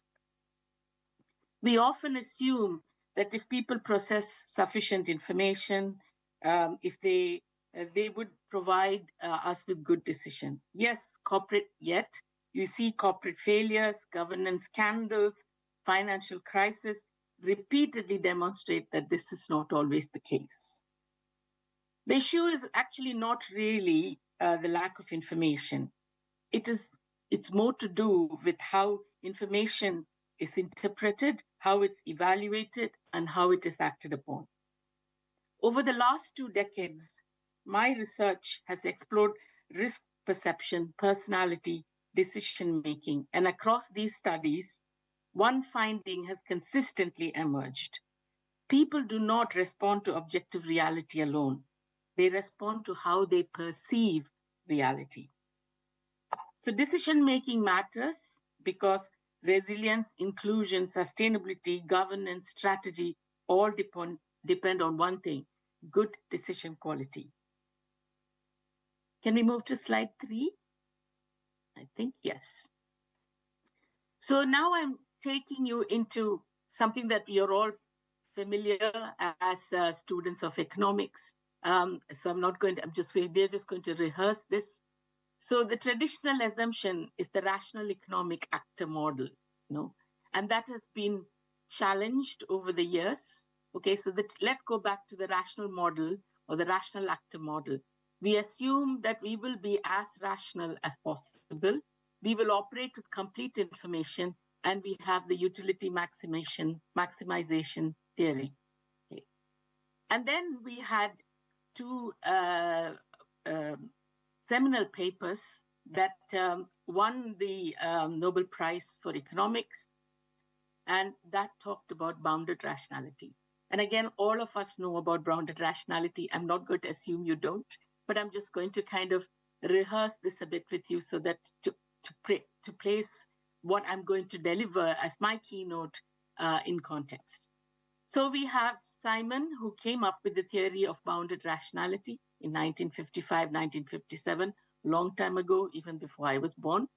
And the theory, the bounded rationality model said that we don't have the cognitive capacity to be this rational actor as per the traditional economic rational actor model. What we have is a kind of bounded rationality, where we seek often to optimize in terms of decision quality rather than maximize. So the maximization principle was challenged, and the argument that was offered is the optimization principle. And then we had Kahneman and Tversky, who then won the Nobel Prize in 1974. Then they came up with a model that we are all again familiar with, and which is called the prospect theory. Can we go to the next slide, please?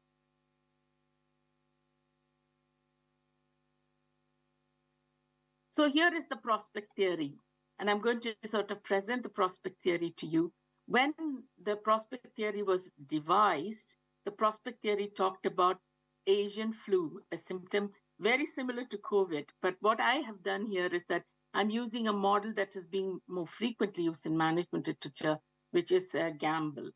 So here in scenario A, you have been given, say, £10,000, and you are asked to choose one of the 2 gambles. Option 1 gamble is to win an additional £5,000, and the option 2 gamble is a 50% chance of winning an additional £10,000 or a 50% chance of winning nothing. Now just pause for a minute, and which option would you choose? option 1 or option 2? You don't need to share this with anyone, just make a note. Will you all go for option 1 or will you go for option 2?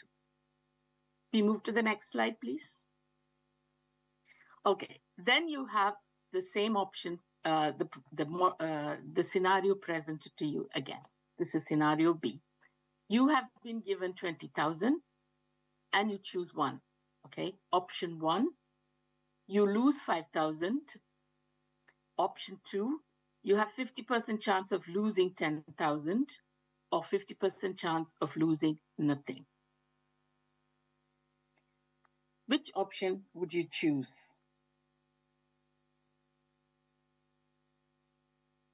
Okay, would you choose option 1 or would you choose option 2?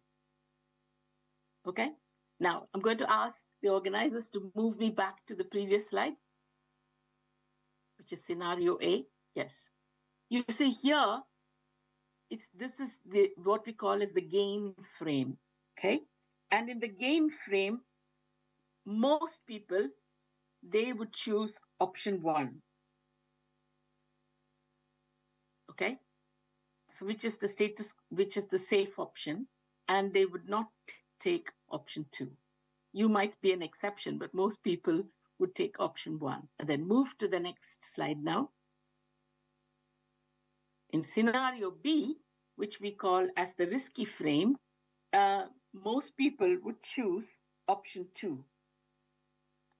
And maybe again, you might have chosen the option, but you might be an exception. But most people would choose option 2. So what does the prospect theory tell us? The prospect theory tells us that, can we move to the next slide? Yeah. People typically become risk averse when they are facing gains. So if you see in the first scenario, it was presented as a win. So it is a win frame. So people become risk averse when facing a win situation. That means they won't take a risky option. They would stay with the safe option. But they become risk seeking when it's the same scenario is framed as a loss option, or where they become facing losses, when the word lose is used. So if you look at the two scenarios, they were identical in gains and losses, but the choice changes. And that choice is that the pain of losing 10,000 pounds is psychologically greater than the pleasure of gaining 10,000 pounds. Now, this is a very, very important thing, because nothing was changed. Only the wording, how the scenario was presented was changed. And when we frame a situation in a particular way, we can actually change the choice pattern. And this happens, we see this repeatedly in financial markets. Investors often hold losing shares for far too long because selling means accepting a loss. And they frequently sell winning shares too early in order to lock in a gain.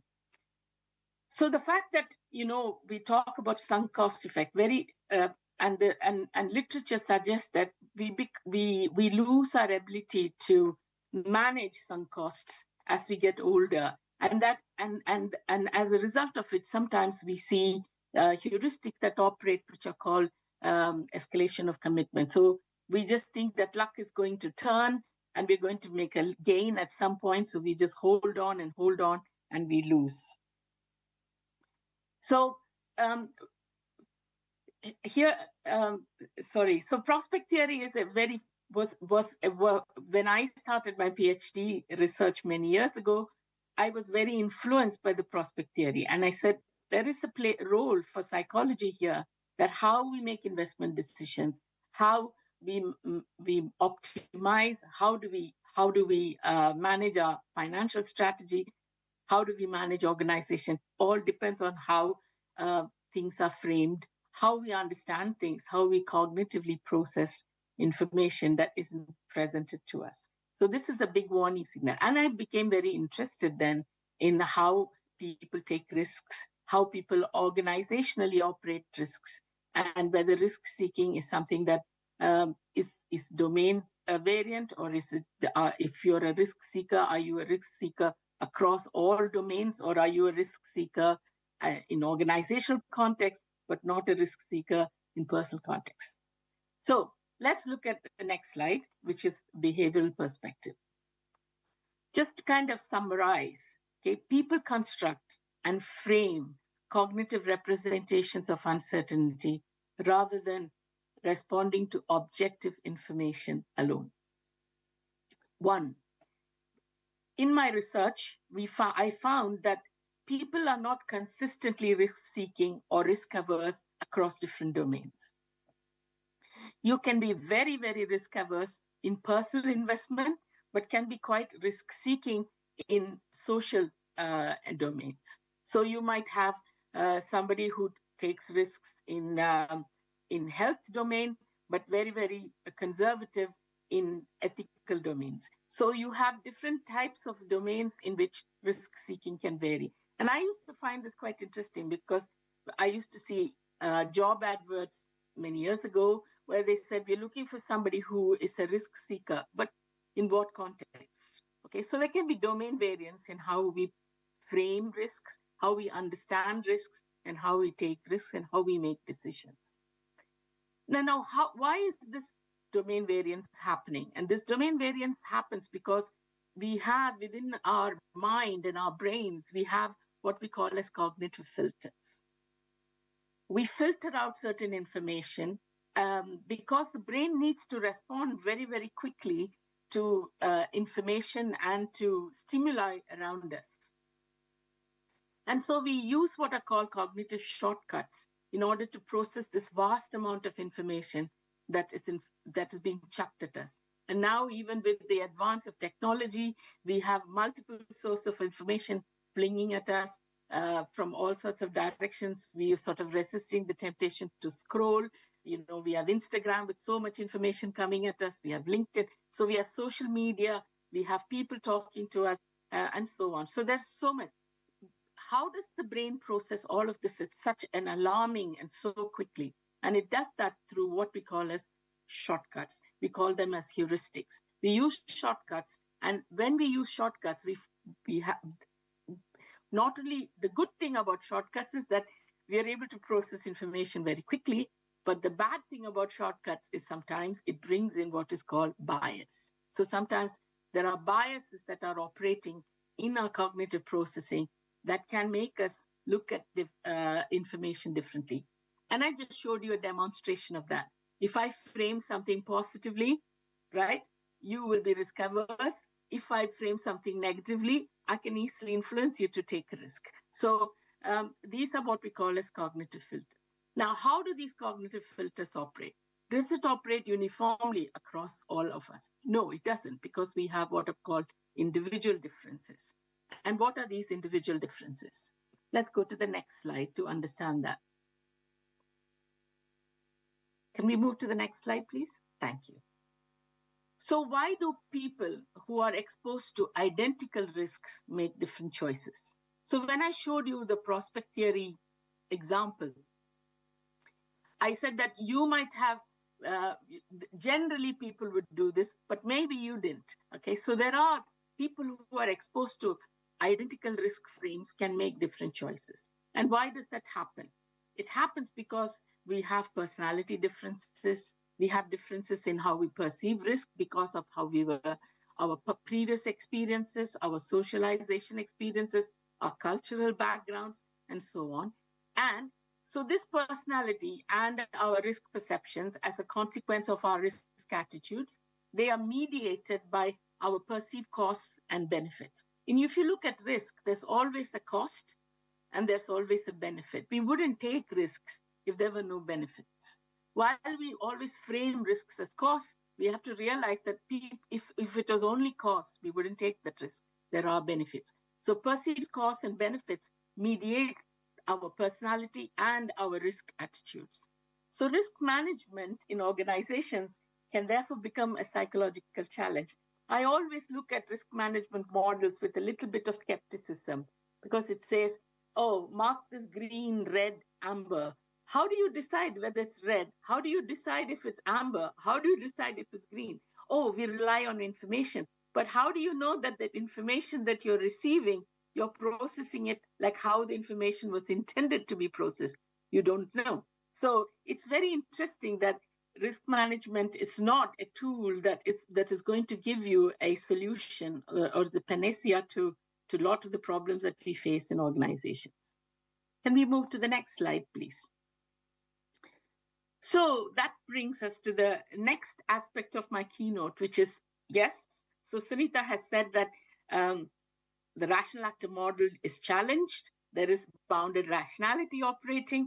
There are cognitive variations, the cognitive filters. There are context variations. There are individual differences. So then how do we make competent decisions? After all, that's what we paid for in organizations, in universities, in financial organizations, even at home.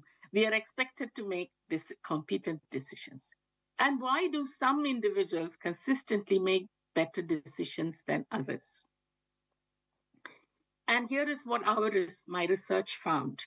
My research found that decision quality or decision competence extends beyond intelligence. Okay, so when we look at measuring the capacity of people, we talk about intelligence and we talk about personality. And often in recruitment, they want to measure people's personality and they also want to measure people's cognitive abilities. So we call them in psychometric testing, we call it the intelligence test and the personality test. Okay. But my argument, or increasingly argument that has been being made by psychologists who are working very closely and behavioral economists, is that decision quality extends beyond intelligence alone, because there is another aspect to us, which is called personality, that also contributes to decision quality. And that's why organizations are interested in finding out when they're recruiting, whether not only intelligence, but also personality. Now, personality was a very big field till it got consolidated quite recently. And we now use the 5-factor model of personality, which is openness, conscientiousness, extroversion and introversion, emotional stability, and openness to experiences. Agreeableness. Okay. So you can in our research, we found two of the factors or personality factors significantly matter to make competent decisions. One is those people who have high scores in the conscientiousness variable or conscientiousness factor of personality. Those who are conscientious, they tend to make they're better at decision making or demonstrate higher decision competence than those who are not. Second, those who have greater levels of emotional stability, they tend to also make more competent decisions. Now, why is that so? Why is it that two factors of personality, conscientiousness and emotional stability, why are these two factors significantly influencing decision competence than, say, agreeableness or extroversion, introversion, or openness to experience? Those are the other three factors. We find that it could be because when you're conscientious or when you have greater levels of emotional stability, your left brain and right brain is balancing. And if you talk about right brain, left brain, in layman terms, the right brain is the creative side and the left brain is the analytical side. So what happens is we are switching into more left brain modes when we face competence, and therefore we are probably reducing the influence of bias in our decision making. Okay, now let's go to the next slide because I'm conscious that we're losing. I need to finish up and wrap up quickly. Okay. Can we go to the next slide, please? Thank you. Okay, so I've talked to you and given you an overall picture of my research. I've talked to you about individual differences. I've talked to you about context. I've talked to you about risk differences. And to summarize, in the red box, that is my research. First, risk perception. People perceive risks differently. There are individual differences and in decision styles and also personality. And then the decision quality is therefore affected by these individual differences. Now, let's move to the next level, which is the organizational outcomes. And that is what this conference is all about. Can these individual and psychological characteristics that we possess, to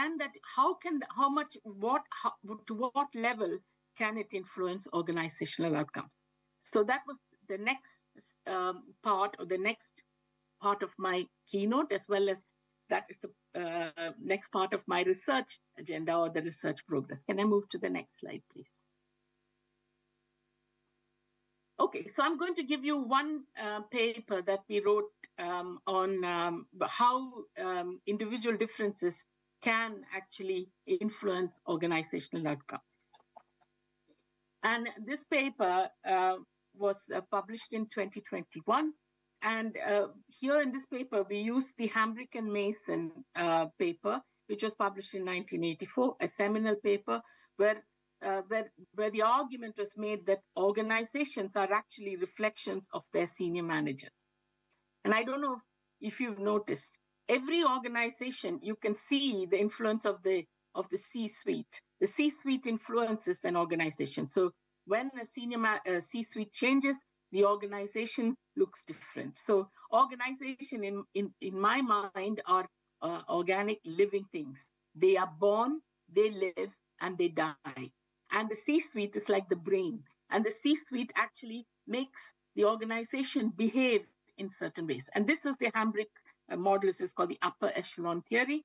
And we looked at that upper echelon theory. We took that upper echelon theory and we used what is called the Benford law. And I think a lot of accountants here and people who are doing research in finance are very familiar with the Benford law, which was 1938. And we used the Benford law to look for financial irregularities in a big, large panel data, the London Stock Exchange. And we created what is called a P-score composite. What is this P-score composite? We took information from public domain relating to the CEOs of these companies that are listed in the London Stock Exchange. We looked at CEO experience. We looked at financial qualification of the CEO, tenure, past performance of the CEO, media visibility, which is extroversion, introversion. We also looked at the experience as chair, the agreeableness, and we looked at their entrepreneurial tendencies and so on, all of which was an age, and of course, gender. All of this was available in the public domain. And we constructed what is called a P-score. And we found that these P-scores, so the CEO profiles, predicted earnings quality. We found relationships with discretionary accruals, and we found relationships with reporting irregularities. Now, this is very, very interesting. I mean, this is one paper, and of course, this has been cited hugely. It was picked up by the California Law Review and so on. Because the argument we are making is that psychology matters in corporate governance, an important flag that we raised, that corporate governance can be influenced by CEO and C-suite characteristics. So can we go to the next slide, please? So many organizational failures, they involve biases. As I said, I mentioned, we use heuristics. Organizations use heuristics. C-suites use heuristics. And when we have C-suite heuristics operating, we find sometimes C-suite discussions have stereotyping. You know, we tend to recruit people like us. You know, so if you look at C-suite, you'll see they all seem to have certain characteristics. And I found also when I did research on selection decisions, we found that there is a lot of stereotyping that operates. There are beliefs that we have about certain types of people. People from South Asia, aren't they all very good at numbers? You know, so these kind of things. These are all estimates that have got no statistical validity. But I often have people saying, "Oh, you've got two sons, Smita. They must be very good in maths." And why? Because Indians are all very good in maths. And while they are quite good in maths, I don't think that has got anything to do with the fact that we are from South Asia. So that there are stereotypes. You know, we assume that it could be that they are good in maths because, you know, mathematics is highly a subject that is that a lot of people take very seriously in South Asia, like Sri Lanka and India and everything. So we do send our children more for maths tuition, maybe less for music tuition. So that's got nothing to do with where we come from, but it's probably some of it is visible, more visible than some other traits. Okay. So stereotyping is one thing. We have all come across stereotyping, and when stereotyping goes to dangerous levels, it can result in discriminatory behavior, which we need to be watching out for. Second is groupthink. Groupthink is when people are so similar to each other, they will make decisions that are that there isn't another option being examined. And sometimes, as psychologists, we always say that it's a good idea to have a devil's advocate in the team. The devil's advocates are not popular, but they break groupthink. And we have disasters as a result of groupthink that have happened. The Challenger disaster, there are organizational disasters where the C-suite is so closely knit. And sometimes what happens is you don't want to question the CEO, you don't want to question the boss, so you just agree with them. And then after a while, you start resembling the boss in terms of how you think, and then that increases the chances of groupthink. And then all of this stereotyping and all of this groupthink can result in faulty risk perceptions, faulty views of faulty ways at which we look at a decision problem. So very often organizational failures are not failures because they didn't have information, but they're most often failures of judgment. So these are the implications that when we don't take the fact that we can have all these influences operating. Can we go to the next slide, please? And then I should not be closing my presentation without talking about AI, because that has become a very part of organizational existence, whether we like it or not. And I think AI is something that is here to stay. Of course, we are trying to reduce the influence of, and I think recently we had our Pope talking about reducing the power of AI, but it's not something we can stem, because we live in a globalized world, and in some parts of the world, AI is progressing in a more rapidly, and AI is viewed more positively than certain other parts of the. I was listening to a program yesterday, and there were people who are arguing for AI and arguing against AI. So even within the UK, you have some people who are for it and some people who are against it. Now, let's look at AI. What does AI do? AI can improve our information processing. It can improve the data that it provides us, as long as we take it with a pinch of salt at the moment. So forecasting. And what most importantly AI can do is it can help us recognize patterns. But what AI cannot eliminate, it cannot eliminate biased perceptions of information. So even if AI gives you that information, you can still have biases in how you process it. Ethical manipulations of information, right? So the challenge is, again, it's not human versus AI. The challenge is, how do we harness AI to improve our decision quality? And let's move to the last slide. And the last slide is, I'd like to conclude by saying, to build resilient, inclusive, and sustainable organization, we must understand not only the numbers that inform the decisions, but also the people who make them. Thank you very much for your time. I enjoyed speaking to you, though I couldn't see any of you, and I wish you all the very best and enjoy the rest of the conference. Thank you.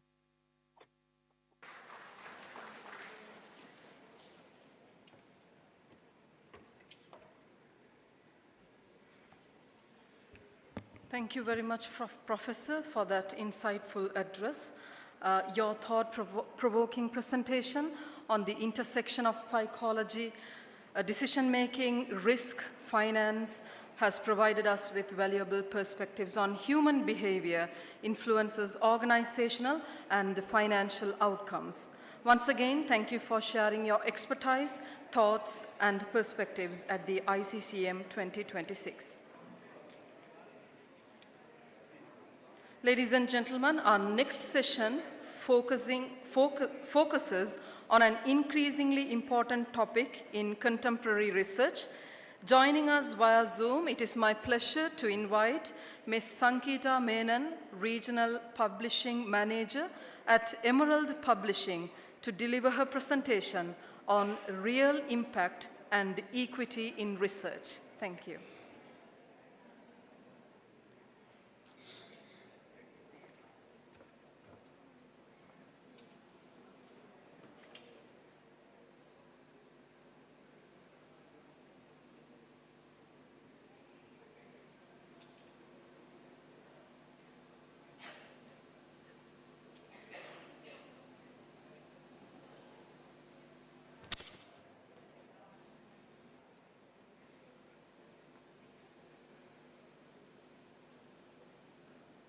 Hello? Yeah, so is it okay to start? All right. Okay, so Ayubhavan and a very good morning. It's a privilege to be here at ICCM 2026, even though it's virtually, not in person, unfortunately.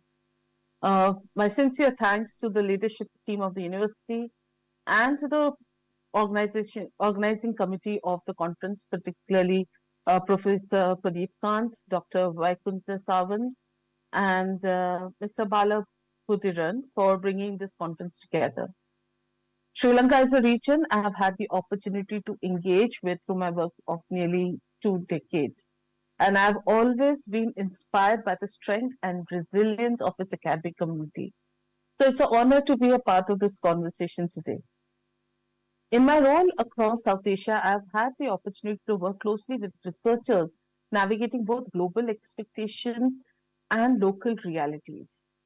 So the conference theme of governance, inclusive growth, climate resilience, and digital transformation are exactly the kind of society challenges that require not just more research, but better research.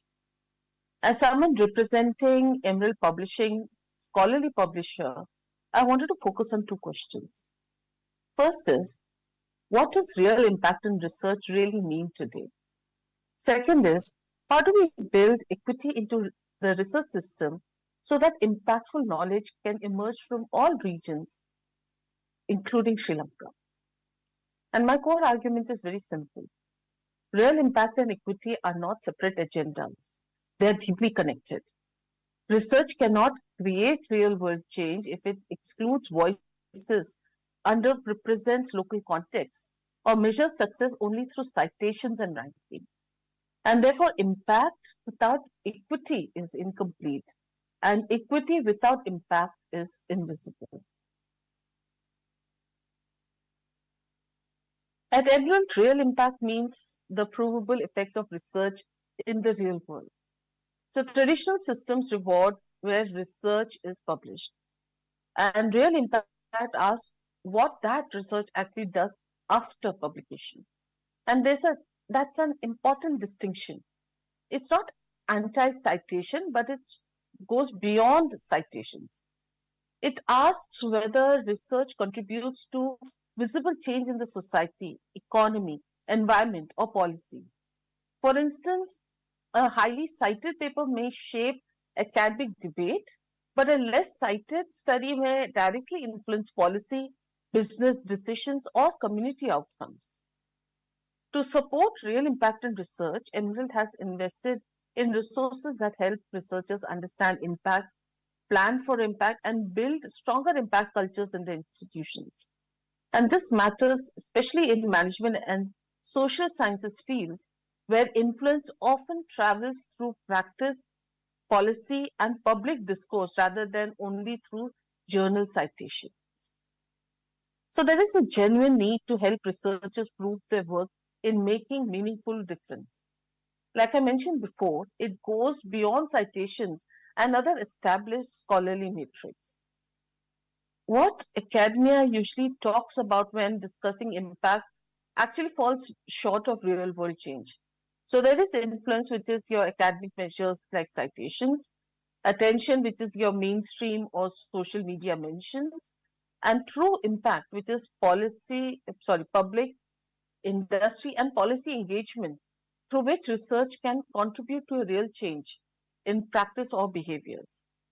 So, in other words, influence is academic validation, attention means visibility, and change means real world consequence. The challenge is that academia often stops at influence, occasionally reaches attention, but rarely measures change. And when we start to define impact in terms of real world change, one question becomes unavoidable: whose knowledge counts in shaping that change? So, equity in research is not only about fairness in principle, it is about research quality and relevance as well. So, equity is not a model add-on; it's a precondition for relevance. Emirates' position is that research is strongest when diverse communities are represented and heard. Because if global knowledge excludes local realities, it risks becoming globally visible but locally irrelevant. That means looking at who gets published, whose topics are valued, how peer review is experienced, and whether the publishing routes are accessible. So the RU in manifesto is important because it calls for practical change, more equitable publishing routes, better support, broader recognition, and alternatives to narrow metric-driven cultures. This is especially relevant for regions where strong research exists, but barriers remain around access, funding, visibility, and recognition. So let's take a quick look at Sri Lanka as a research market. What we see is that Sri Lanka is not an emerging research system. It's an under-recognized one.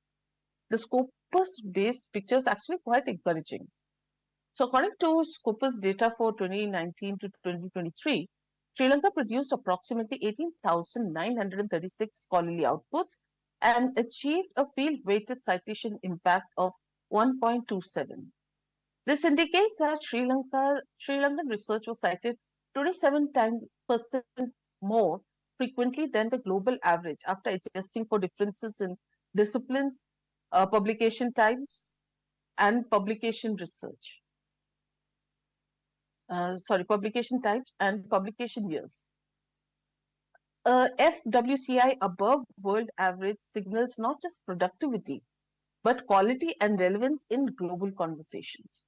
So nearly 19,000 outputs over 5 years, citation impacts above world average, and almost half of all outputs being open access. That tells us that Sri Lankan research is globally connected and increasingly visible. But this is only one side of the story. At the same time, the low academic corporate collaboration rates suggest that the translation of research into industry and applied innovation still has room to grow. For a management conference like this is particularly significant. The country has capability. The next challenge is turning more of that capability into broader societal and economic impact. And herein lies the paradox. So you have high quality outputs emerging from a low investment system. What this tells us is that Sri Lanka's challenge is not talent gap, it's a systems constraint.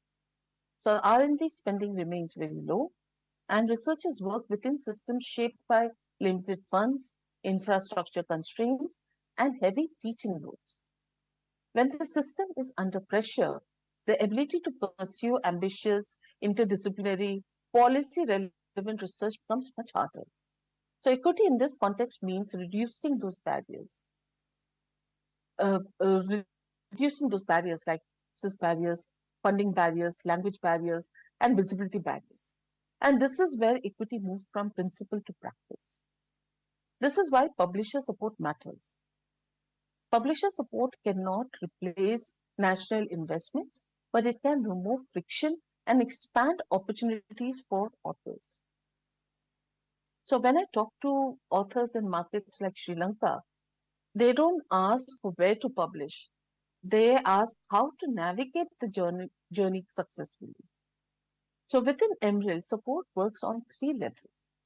First, is open routes, which includes zero embargo green access, which reduces barriers to readership and compliance. Second is author services, such as language editing and translation, that can help researchers who may have strong ideas but need support in communicating them to a global audience. And third is impact support, which helps authors tell a full story of why their work matters, which also means that open access leads to better visibility and compliance. Author services leads to better confidence and entry to a global conversation. Impact tools gives recognition beyond academia. So together, they are not publishing services. They are bridges to the global research conversation. So support for authors matters, but so does changing the system around them. And so publishers cannot remain neutral in how research is evaluated. So Emerald has taken a public position here. Emerald was one of the first publishers to sign the Declaration on Research Assessment, or DORA, in 2019. DORA challenges the over-reliance on journal-level metrics in decisions that affect careers and fundings. So signing DORA was significant because it acknowledged that journal metrics are frequently overused in hiring, promotion, and reputation systems. This goes hand in hand with the real impact agenda, which says that research community must reward research that changes practice, policy, and society. So moving away from traditional metrics of research evaluation is important, because if we continue to reward narrow metrics, we will continue to produce narrow impact. More recently, Emerald has also framed responsible publishing around equity, access, and academic freedom. And this broader ecosystem stance is important because individual authors cannot alone fix the structural research culture. Coming back to Sri Lanka, research in Sri Lanka matters because the country is navigating profound questions around recovery, inclusion, sustainability, and competitiveness.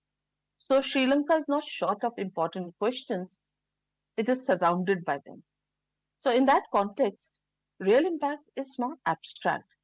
It is whether research shapes livelihood, entrepreneurship, institutional design, tourism policy, financial resilience, or climate adaptation. So we often see authors with highly relevant research, whether on local policy or business challenges, actually struggle not because that their work lacks quality, but because they lack access to systems that amplify it. So equity means ensuring that scholars working on these issues are not excluded because of resources, languages, or overly narrow evaluation norms. The question is not whether research exists, but whether it travels far enough to matter.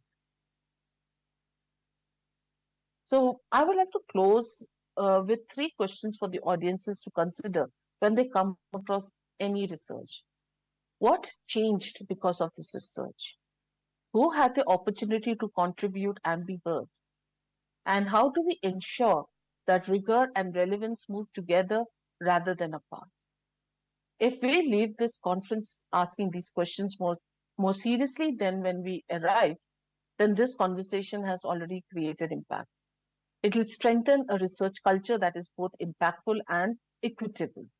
And that ultimately is the kind of future universities, publishers, policymakers, and researchers should be building together.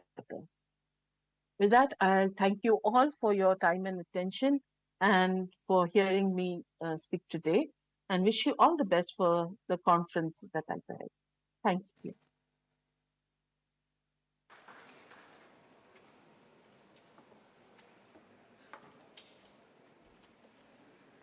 Thank you very much, Ms. Sankita Menon, for that impactful presentation. Your reflections on the importance of real impact, critical inquiry, and meaningful research have encouraged us to look beyond publications and metrics. Ladies and gentlemen, as we come to the conclusion of this inaugural session of ICCM 2026, it is now time for the vote of thanks. Throughout the planning and organization of ICCM 2026, our next speaker has worked diligently behind the scenes. So I would like to call upon Dr. V. Sadhana, Secretary of ICCM 2026, to give the vote of thanks. Thank you.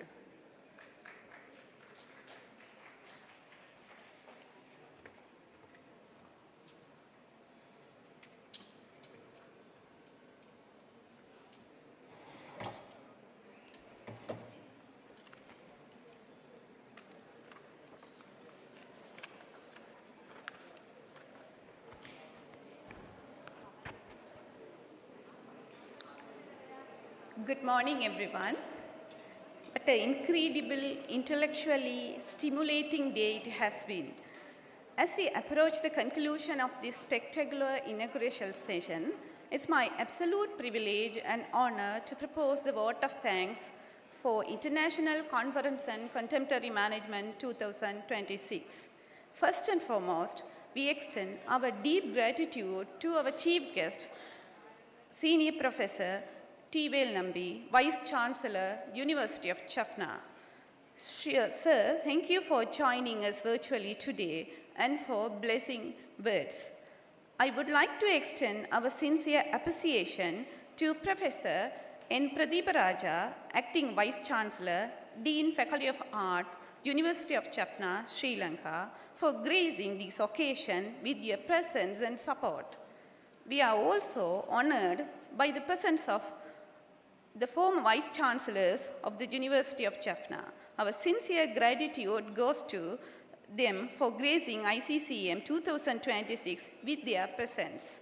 I would like to express my sincere gratitude to the Council member of the University of Jaffna for attending ICCM 2026. I would like to extend our sincere appreciation to the Deans of the Faculties, University of Jaffna, for honoring ICCM 2026 with their presence. Our heartfelt thanks go to the Registrar of the University of Jaffna for joining us today for this conference. I would like to express my sincere gratitude to the Bursar of the University of Jaffna for attending ICCM 2026. A heartfelt thank you goes to our keynote speaker, Professor K. Sridharan, all the way from York University, Canada. Professor, your profound insights and knowledge have truly set a phenomenal benchmark for this conference. Thank you, sir. Equally, we are immensely grateful to our keynote speaker, Professor Sunitha Narendran from the University of Roehampton, London. Thank you, Professor, for the deep, engaging, thought-provoking contribution to ICCM. We also extend our sincere appreciation to Ms. Sankita Menon, Regional Publishing Manager at Emerald Publishing, for her steadfast support and wonderful collaboration. I would like to acknowledge and thank Professor Ravindra Pereira, University of Colombo, Associate Professor K. Sudarshan from Deakin University, Australia, Dr. L. Gajendra from the University of Portsmouth, UK, for enriching ICCM 2026 with their valuable expertise and insights.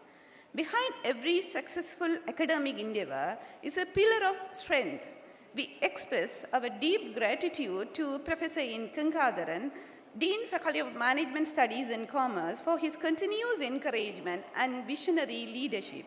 Now, a massive round of applause for our convener, ICCM 2026, Professor Pradeep Khan. Professor, your tireless dedication, hours of hard work, and meticulous planning are the reasons we are sitting here celebrating this successful event today. Thank you, sir. We also owe a debt of gratitude to Professor S. Rajamesh, the Editor-in-Chief of ICCM 2026, for his invaluable contribution, sharp academic commitment, and expertise. Thank you, sir. We are grateful to all the heads of the department for attending ICCM 2026. Our sincere appreciation is also extended to all the senior professors, and lecturers whose presence and support have greatly contributed to the success of this conference. A very special thank you to our welcome dance team for that incredibly graceful and beautiful performance this morning. You truly added a touch of magic to our inauguration. To all distinguished faculty members, researchers, brilliant academicians, and our enthusiastic students, thank you for your vibrant presence and active participation. You are the heart and soul of this conference. An event of this magnitude is impossible without strong pillars of support. A resounding thank you to Bank of Sloan and People's Bank for their immense generosity. I would also like to extend my heartfelt appreciation to our retired academic staff. We are grateful for your presence at this conference. To our phenomenal organization committee, the coordinators, sound service team, and every single member of who worked behind the scene, you made the magic happen. Thank you, each and every one of you, for bringing your energy, your intellect, and your passion to ICCM, making it a truly memorable and historic success. Have a wonderful rest of the conference ahead. Thank you so much, and have a beautiful day. Thank you.